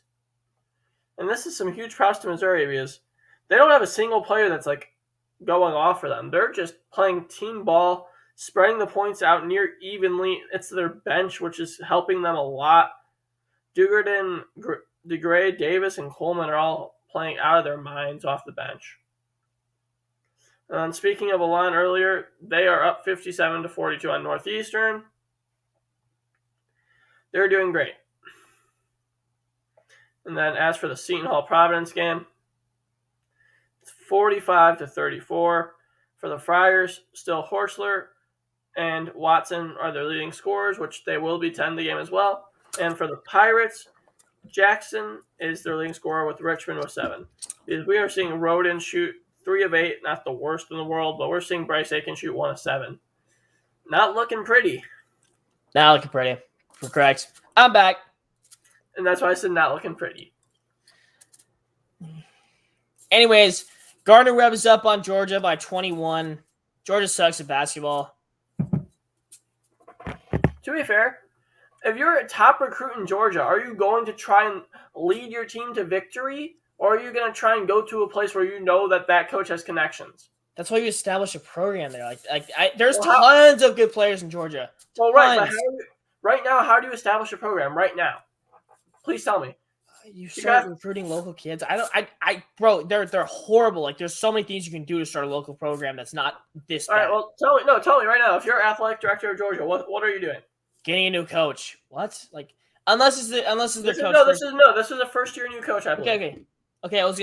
As you cut me off, I was gonna say, if this is a first year new coach, you give him some more time. You let him do his thing. As the athletic director, you can't really do much to make your team better directly outside of hiring a better coach and hiring better assistants. And the assistants are usually up to the coach. Correction. He's only been there for 3 years, but he brought in Anthony Edwards. Awesome. How'd they do that year? Good point. I mean, so my point is you get a new coach whose goal is to recruit locally. Since Georgia has so much talent, like, it's not even funny how much talent they have. They have guys that can crawl out of literally any part of Georgia. I can just play basketball at an extremely high level. So I'm thinking to get a coach whose goal is to recruit locally. You try and get a lot of kids around the area, and then that means you can start getting the bigger recruits. Well, Georgia Tech, is not getting many kids from Georgia because they're kind of in the middle of Atlanta. They're recruiting from everywhere. Georgia, your goal as a state school is to get kids from Atlanta that can play. And they haven't been doing a good job of that right now because clearly all the other kids from Atlanta that can play have left. True. But, hey, we interviewed Josh Pastner. Georgia Tech, he said to the athletic director, I'm going to take this team to the tournament within 5 years. My goal is to win, make it to the tournament, win the ACC title. He did it. And he did it. And I'm going to be honest, how do you not accomplish those goals after 5 years? It's a big school. Athletic director says bye-bye. He's a phenomenal coach, an even better person. He accomplished his goals. And we're seeing what's happening with that, to be honest. And I think that because of that, although this year might not be the best, I think Georgia Tech, they're going to have a couple of years where they're going to be able to go on a couple of runs and make the tournament and go deep in it. They had a very good team during COVID, and unfortunately it was during COVID, so didn't really get to see college basketball at its fullest, right? It's 100%, but despite that, it was a great season with a great team, and so I think a guy like Josh Pastner should be proud of that team, but start recruiting more guys that can help you get back to where you were. Agreed. And speaking about recruiting, Georgia Tech 2021 commits. They got a 4-star. They got 2 3-stars, along with a transfer from Mississippi State, Devion Smith. But what a pass by Xavier Pinson! Yeah, Xavier Pinson was a beast at Mizzou, and then he transferred. But yeah, now he's here, playing good, but not against Auburn. And then here's the thing. According to 247, Georgia Tech has 0 commits for the class of 2022. Tari Eason with a phenomenal jam. Oh, Finnegan, don't do it again. Good. What a hustle play by KD Johnson. He's on the floor again. Almost got to lose another loose ball. What a shot by Xavier Pinson. He's getting everywhere he wants to. Game's tied, or not game's tied. That'd be insane.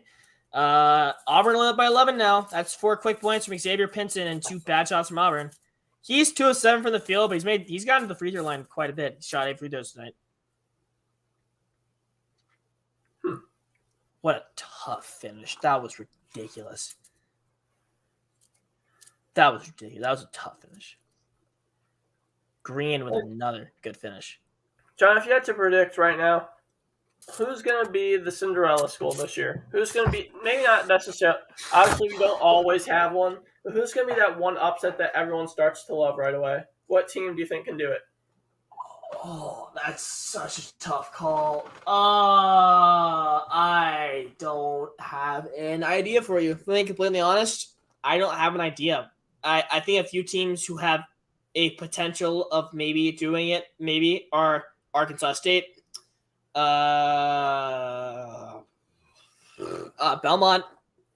Belmont is usually in that contention every single year, but they just can't seem to win some games when they need to. Ooh, what a dunk by Tamar Eason.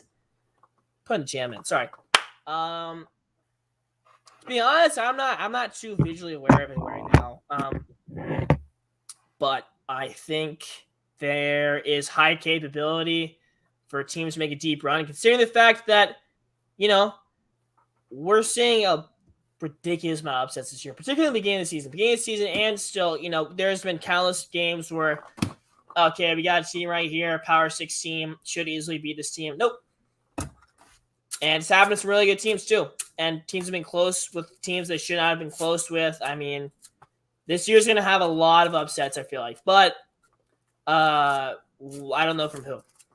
So, we'll see. Oh, that's a turnover.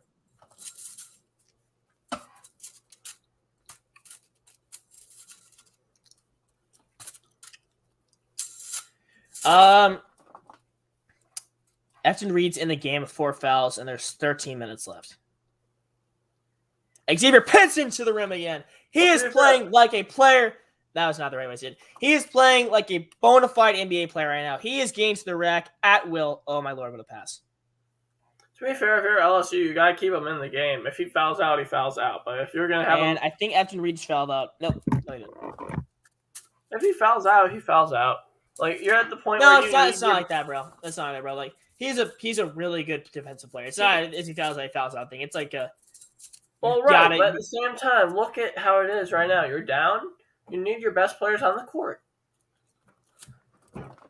Dylan Cardwell, 6'8", center from Augusta, Georgia. Sophomore. 6'8". Just wanted to add that in. It's pretty impressive. He's listed as a center. He's not listed as a power forward, not listed as a small forward. He's listed as a center, playing center at the moment.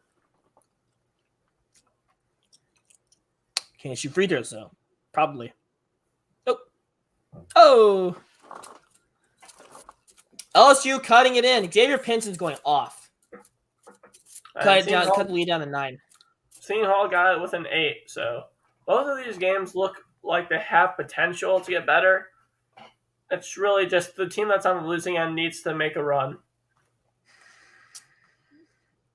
Xavier Pinson with the ball again. High ball screen. Oh, no. Oh, when he airballed bad. He airballed badly. Like, Providence just is an incredible shooting team, no matter where the spot is. Noah Horchler is insane. I think that Noah Horchler is going to have to be all Big East first or second team for sure. Really? How many points does he have? Or what's he doing? 17 points. On what shooting? I do not know. I will check that out for you. Xavier Pinson just airball. Gets the rack again. Finds Darius Days. He misses. Auburn is letting LSU shoot all these threes because LSU has the 3-point shooting ability team of the 4th grade Olympics team. 6 of 10, 5 of 6 from 3. 3 of 10 from 3. 3 of 20. 3 of 20 from the Walker Cats are shooting at 3. That's weird. I'm sorry. I really wish that if Hofstra and William and Mary were like good teams, because then we'd be able to watch a game that's within 4 points. Yeah, although Hofstra's shooting 15% from 3, 4 of 27. Okay, yeah, no wonder Xavier Pinson misses again. I just want this game to be close. I'm rooting. Oh, sorry, okay, I'm just rooting for LSU at this point. I just want the game to be close. This is bad. I really just want this to be a close game. Spend my time watching this game. Yeah, buddy. And as Seton Hall dribbles the ball out of bounds, but for some reason wasn't called out. Oh, what a shot. And he shoots it from dang near half court and misses. 2 offensive rebounds by Auburn results in foul shots for Auburn. I think.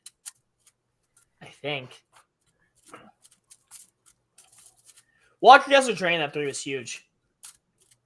You want a guy like Walker Kessler to shoot those? But when you got a 7-footer that is your interior rim protector and is getting buckets on the inside, now he's draining 3s. It's a problem. It's a problem to guard.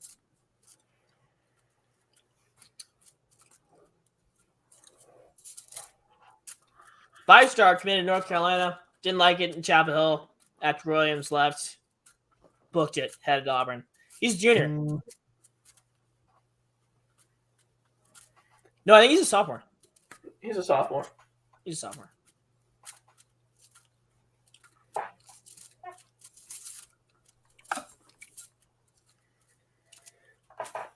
Both of these games are just not looking too good. Not looking too hot. Although, I think LSU used the capability to get it within. They just cannot hit a three-pointer to save their lives. Just killing me. They're looking at, although Kentucky took a bigger lead again, up 16. I'm just scrolling through all these games, seeing what games are close because VMI is beating Wofford by 6. It's not, I mean, it's not necessarily. I mean, there's 7 minutes left in the game. Oh my God, Gardner Webb is up 19 on Georgia. That's not looking good. No, it is not. Georgia's bad. Confirmed. Not even bad, just downright atrocious.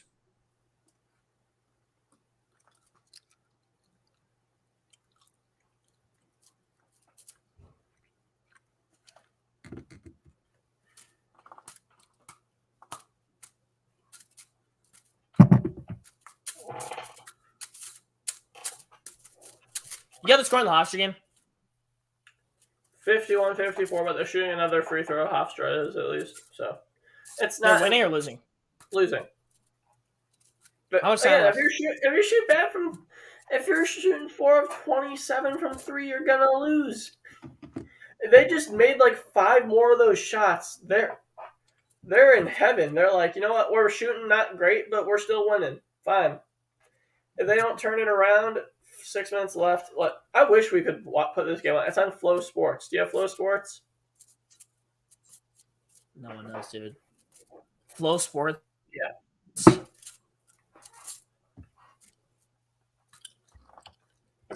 Well, yeah, they made both, and then they just fouled them, from what I see. So.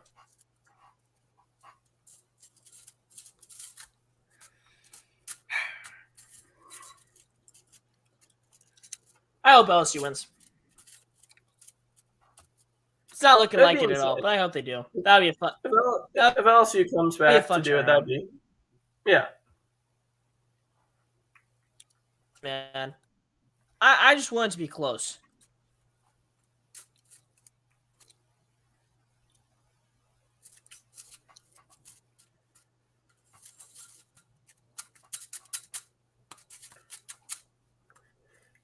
And this season, Hirschler is only averaging just under 10 points a game at 9.9. But this game, he's really just playing like the All Big East caliber player.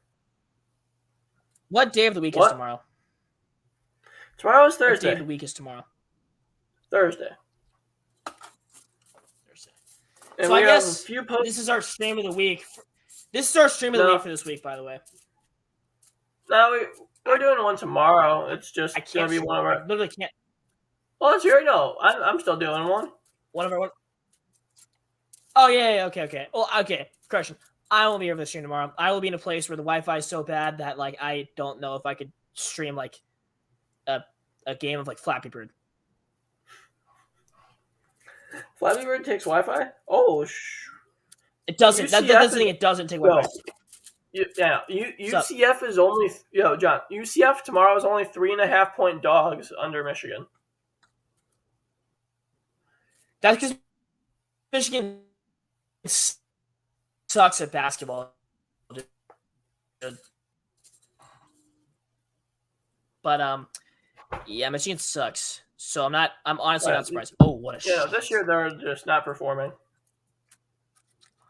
Book it with Trent said Auburn -4. Currently, the score is difference is 10. Auburn 46, LSU 36. Book it with Trent might screw over the Tigers of Auburn. Walker Kessler is acting like if he doesn't get the ball in the post right now, he's gonna die. Katie Johnson! Woo! What a shot!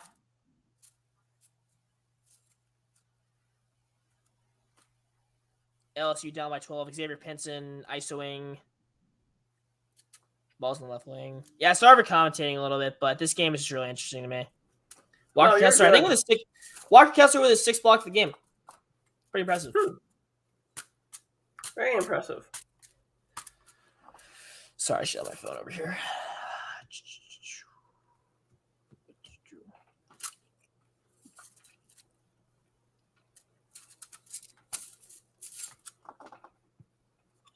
Walker Kessler, 9.6 blocks. What a shot. Finally makes a three-pointer. Cuts the difference down to 9 now. LSU finally makes a three-pointer. That was a 2. Ooh, ESPN. Let's fix that scoreboard. There we go, 39.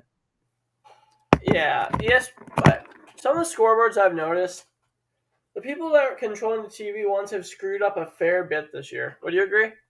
It's a little more unusual. I've seen it get bad on ESPN before, but this year, like, consistently, it's been not the best. Yeah, I don't think it's that hard to be right on the scoreboard. Katie Johnson with the ball in the post, high post. Well, to be fair, excuse me. They just gotta be able to pay attention to the game like we are. You know, Walker Kessler with it. Oh, that's over right now. Is that another foul for Walker Kessler?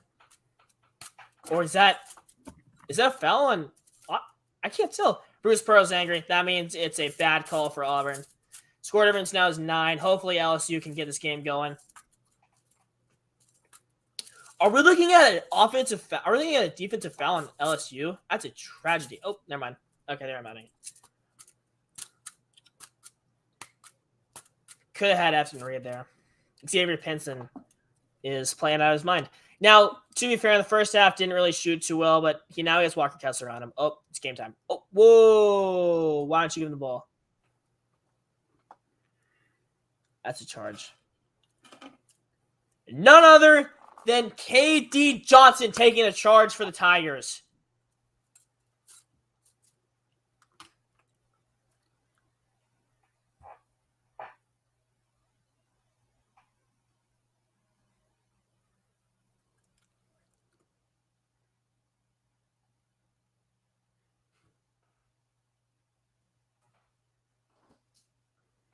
You know, John, looking at this game, I really thought the Providence Seton Hall game was going to be better, especially earlier in the game. But up 13, second half, it's not looking pretty.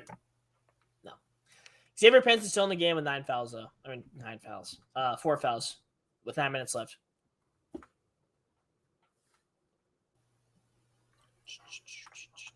As Ed Cooley is giving his timeout speech, screaming. Coach Cooley has a tendency to yell, "No way, white boy just made that." Oh, missed it. That was a no call. Someone got tackled.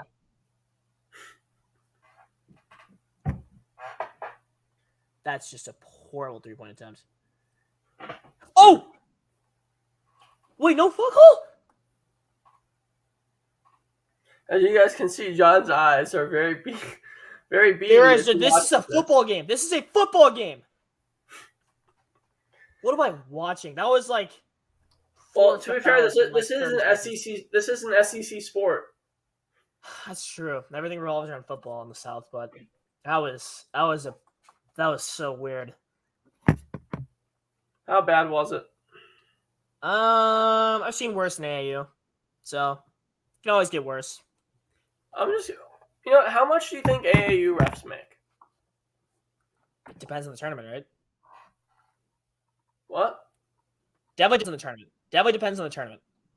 And AAU refs, there's no AAU ref that's a full-time AAU ref. There's just no such thing. Like, there's no way you could be a full-time AAU unless you're reffing the top tournaments around the country in your region.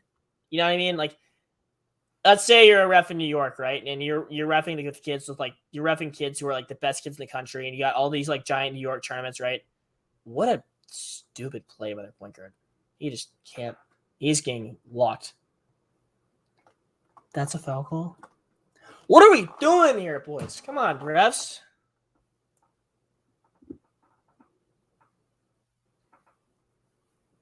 Ethan, you just froze badly. Never mind. No, I'm just listening to you complain about the refs. It's very entertaining. Tries to get the ball back. They call that a. I'm not even like wanting LSU to win in the sense that like I have a stake in the game, but these refs, this is bad. 14 seconds left on the shot clock. Can number 2 dribble the ball? He's got 4 seconds left on the shot clock. Does he make it? Drains it! Oh my! Score difference is now 6. What a game. All right, now you get the good game, and I get this. Great.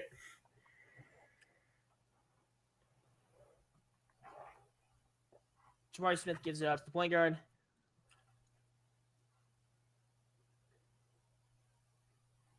Are we getting a Katie Johnson ISO? No. Oh, you dunk! Woo! This game's heating up, boys. 8 points. Yeah, this game's cooling. This game is cooling off. We got Providence that is up 12 shooting another free throw. Do you not have an outlet by you? Lagging at the Weezy.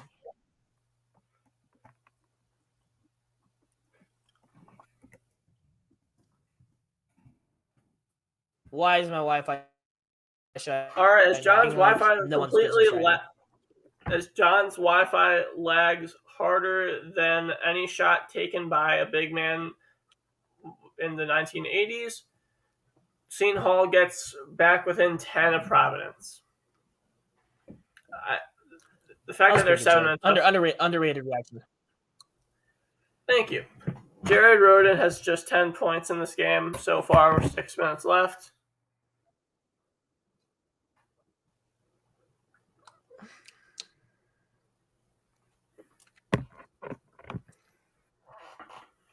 We go to the underrated break.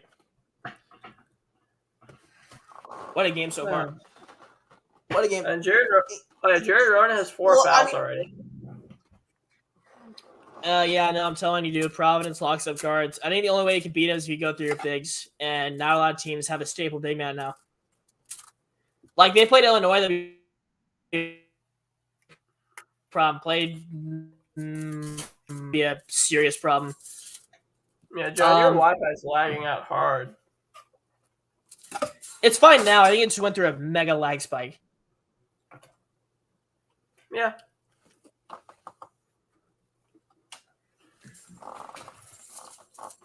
Hey, John, who's the most entertaining team to watch in college basketball now? This obviously comes with bias because I mean, like, I am a Texas fan. That's not Texas. That's not Big 12 or Pac-12. Not Big 12 or Colorado.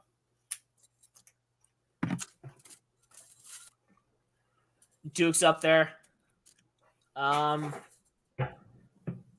Big East basketball in general is usually pretty fun. Usually, this game seems a little lackluster, but it's usually pretty fun.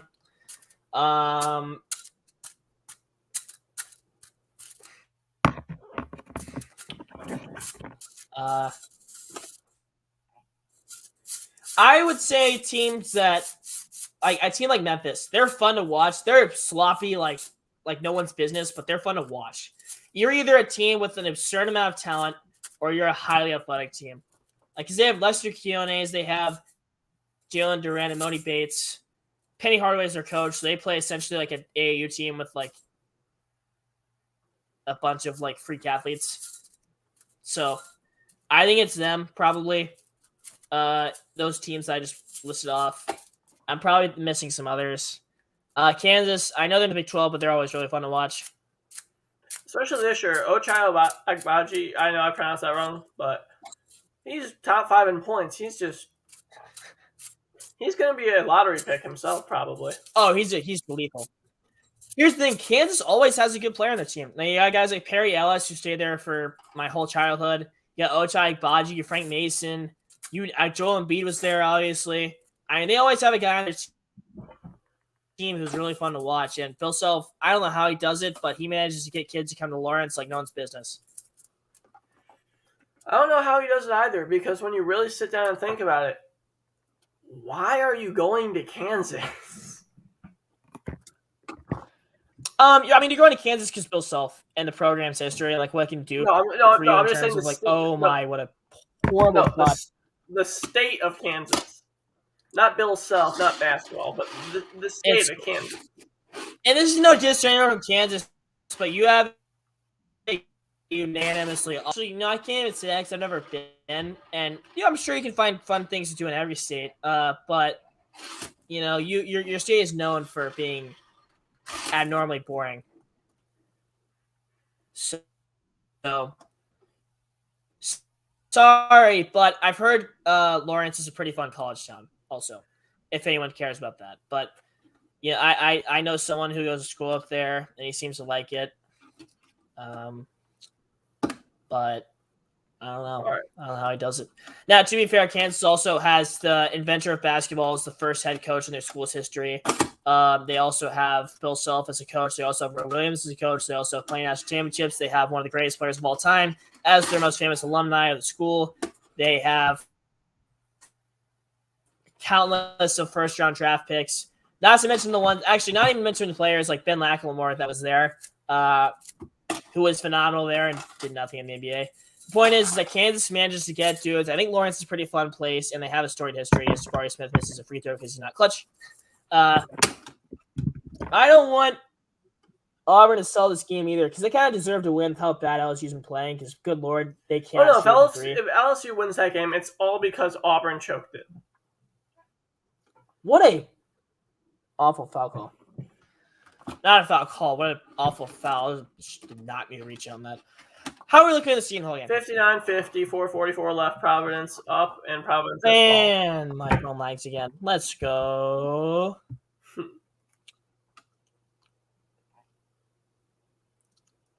Yeah, Providence is up. Is up 11. So.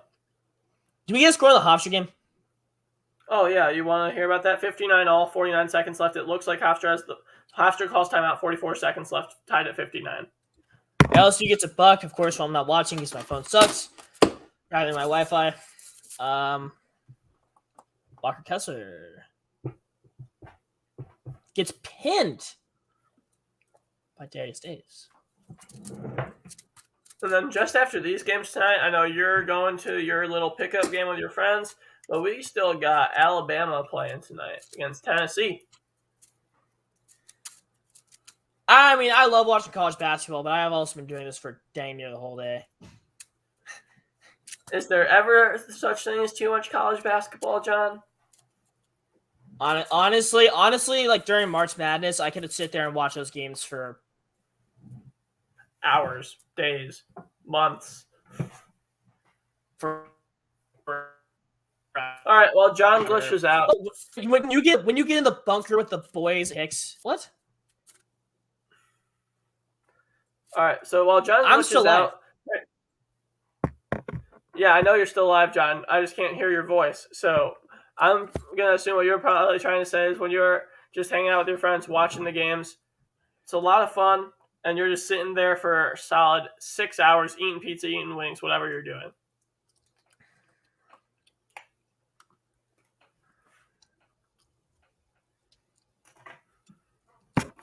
Is that about correct, John? Hofstra hits a clutch three with 32 seconds left. Yes, I'm tracking the Hofstra game instead of watching a commercial.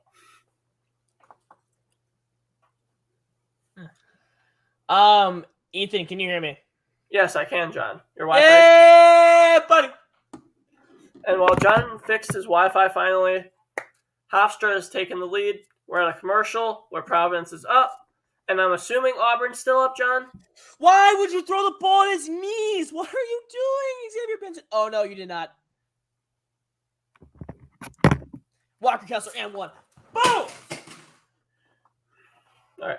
Hey, John, William and Mary's has possession, 27 seconds left, down 3. What do you do if you're if you're a team, you're down 3, 27 seconds left? Are you going to play do you just run your offense, try and get a quick 2, and then foul, or no? Quick 2. Yeah, quick 2. But here's the thing. If Hofstra here's what you're going to do.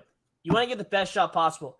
If there is an open 3, you want to get the open 3. Well, if there's a driving lane to the cup, then you get the driving lane. John, I'm just curious because I know you're playing in like a private league. Is there a shot clock or no? There is. In AAU, is there a shot clock? Very high level. So who's the best player you've ever played against? The Army kid or no? Kansas commit KJ Adams. And the best player my team's ever played against is Greg Brown. I think we all know who Greg Brown is. Greg Brown, if you don't know who Greg Brown is, he's not doing that well in the NBA. 5-star recruit that went to Texas 2 years ago, went one and done. Oh, that's a double dribble. Okay. 5-star recruit that went to Texas a few years ago. He is playing for the Portland Trailblazers right now. Hasn't getting the biggest role, but he's also a rookie. Played really well at Texas though until the end of the season. Katie Johnson, you did not. Okay. Do our kids are just getting another offensive rebound? He's actually killing it. As it looks like William and Mary went for your advice. They took the quick 2. Now 16 seconds left.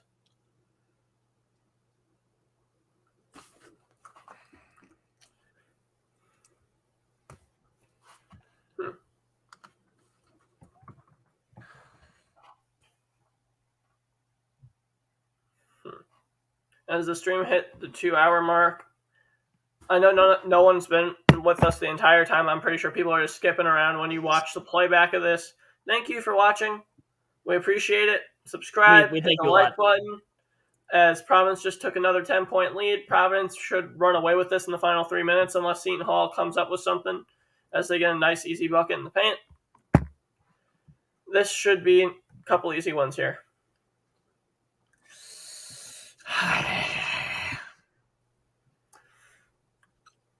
I don't know what that was, John. I can't even come up with a joke for that. God. William and Mary took the lead after they got... All right, so there's a foul. Everyone, just notice William and Mary has 1 win. 1 win this season. All right, I'm pretty sure. Hofstra missed the layup with 3 seconds left. They grabbed an offensive board. I'm not sure what they did with it, and they did not. They lost it right away. William and Mary wins. Hofstra, a team that has so many upsets this year, loses to William and Mary. You hate to see it. You hate to see it, folks. But now... Yep. Also, I'm just curious. How did Virginia beat Providence by 18? What a stupid pass. Sorry, say it again. How did Virginia beat Providence by 18 earlier this year? That's a great question. You know what the answer to that question is? It's college basketball. It's college basketball. Very true. Oh, my Lord. I didn't know I could sit in a chair for 2 hours and not go insane. I know it's possible.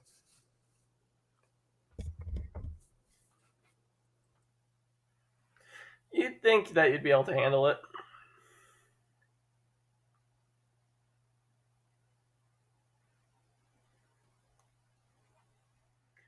As now, Providence is gotten within 6. Seton Hall's within 6 of Providence. John, how's that LSU game looking right now? Well, it would be nice if my phone could show the game, but I think we're on commercial, hopefully. And LSU is keeping it close. From what I see, they're within 9 only. So, I mean, it's closer. It's not as close as it like to be, but making it work. Yeah, not really too much analysis that you already haven't heard. Just LSU is keeping it having like a 9, 10, 8 range, getting down to 6 sometimes, but they can't really seem to actually punctuate in terms of, getting within a point where they can actually take a lead, I guess is what I'm trying to say. They haven't done that once, and I would like it to happen soon. That would make this game a lot more entertaining.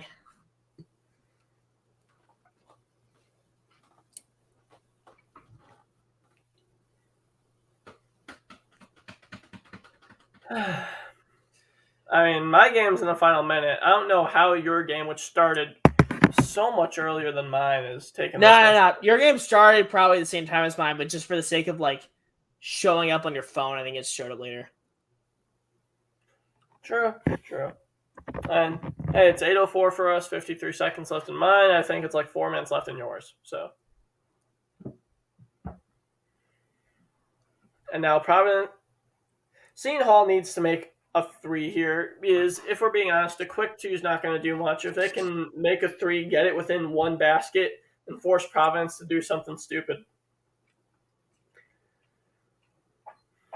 I'm watching a LeBron commercial right now from 2009 on the ESPN commercial thing. Nice. When LeBron was in Cleveland for the first time. I feel so bad. Imagine being a basketball player that's lived in LA your entire life. I know this isn't LeBron, but just imagine living in LA and then you have been drafted to Portland. You have been drafted to Charlotte. You have been drafted to Cleveland. Portland's not that bad. If I went to a team like the Midwest or something, I would have a panic attack. Or if I went to San Antonio. No, Chicago's fine. But if you get stuck in Chirac, Indiana, Milwaukee, Detroit, as Seton Hall grabs the defensive board and pushes it up the court, no shot clock. They need a quick basket or a three even. They got the quick basket. Now they're going to have to attempt a steal or a foul in the final 17 seconds. Walker Kessler has 8 rebounds, by the way. And they're just going to foul. All right, Seton Hall. This game's closer than it really was. They went on a late enough run that makes it this close, but...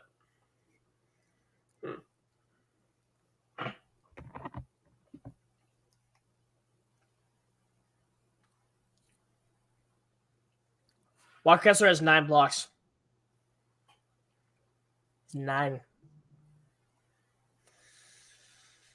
Oh my lord, dude, this is insane. We're actually witnessing history. It's 9 blocks. Wow.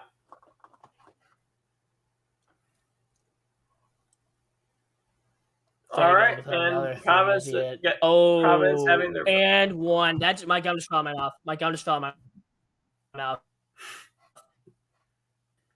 3. As you can see, John is very, very excited about this game. Is this sarcastic? No, it wasn't. Okay, I was gonna say. I was pointing it out. 69. And we go to another TV break. Like we go to TV break every 2 minutes here on ESPN2, don't we? It's making me a little bit. I really wish we got to watch. I've been. I'm done watching this game. If Seton Hall comes back miraculously, great for them. I'm gonna go watch that LSU game with you. As John continues to do his little happy dance stretching thingy. I haven't sitting in a chair for 2 hours. I'm gonna get up a little bit and get some water because your boy is struggling. No, I'm just kidding. I'm liking this though.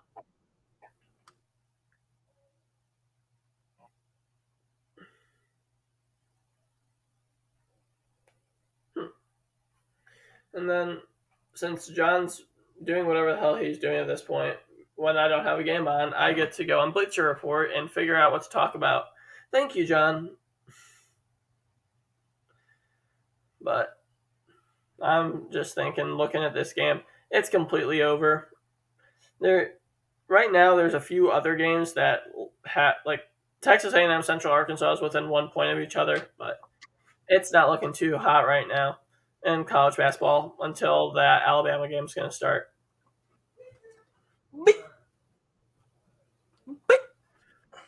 So, John, Siri, what's your thought on the LSU game?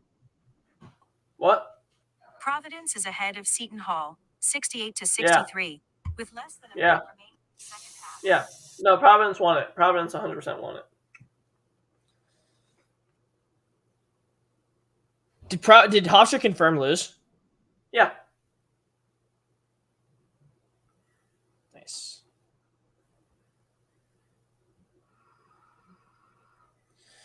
Well, that's an upset for sure. That's an upset and a half. I mean, if you're Hofstra, you're not expecting that. That's for sure. No, you're not. From a team that before this game had 1 win, literally 1 win.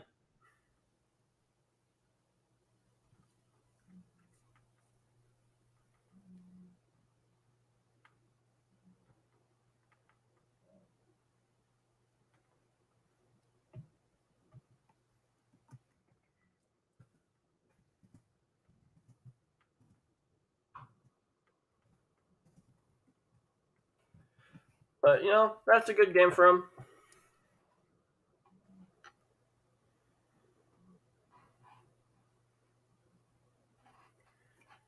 But, yeah. So Mississippi State beats Arkansas. Butler beats DePaul. Providence gets the win. Beats. And then Hofstra just gets upset. Is the Oklahoma football game tonight? Yeah, against Oregon.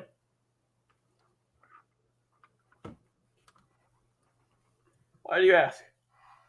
I'm just wondering. Good game. Should be.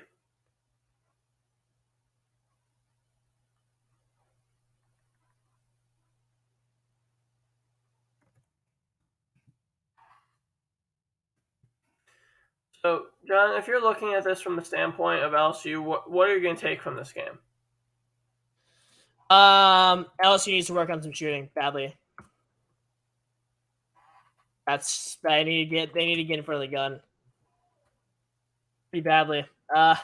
Auburn also, I think the problem with Auburn is that they may rely too much on Walker Kessler for interior defense, because let's say he has a poor foul game, then this game gets bad really fast in terms of like LSU's a great slashing team.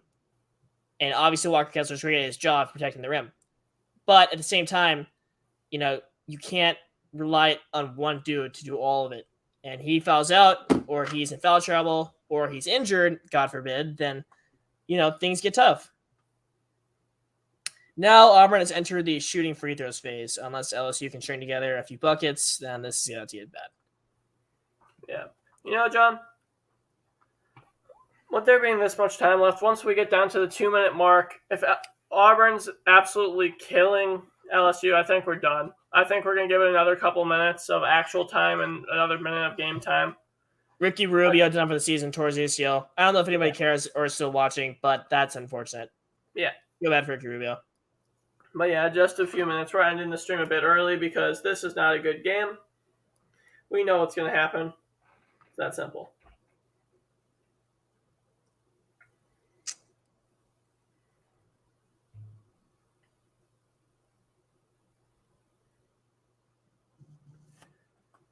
And if you're Auburn, I think that you ride this win high all the way.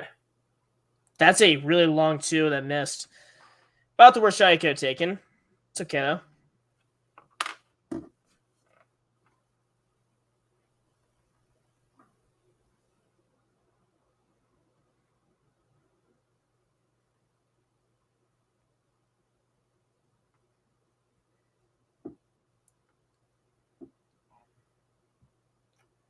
All right.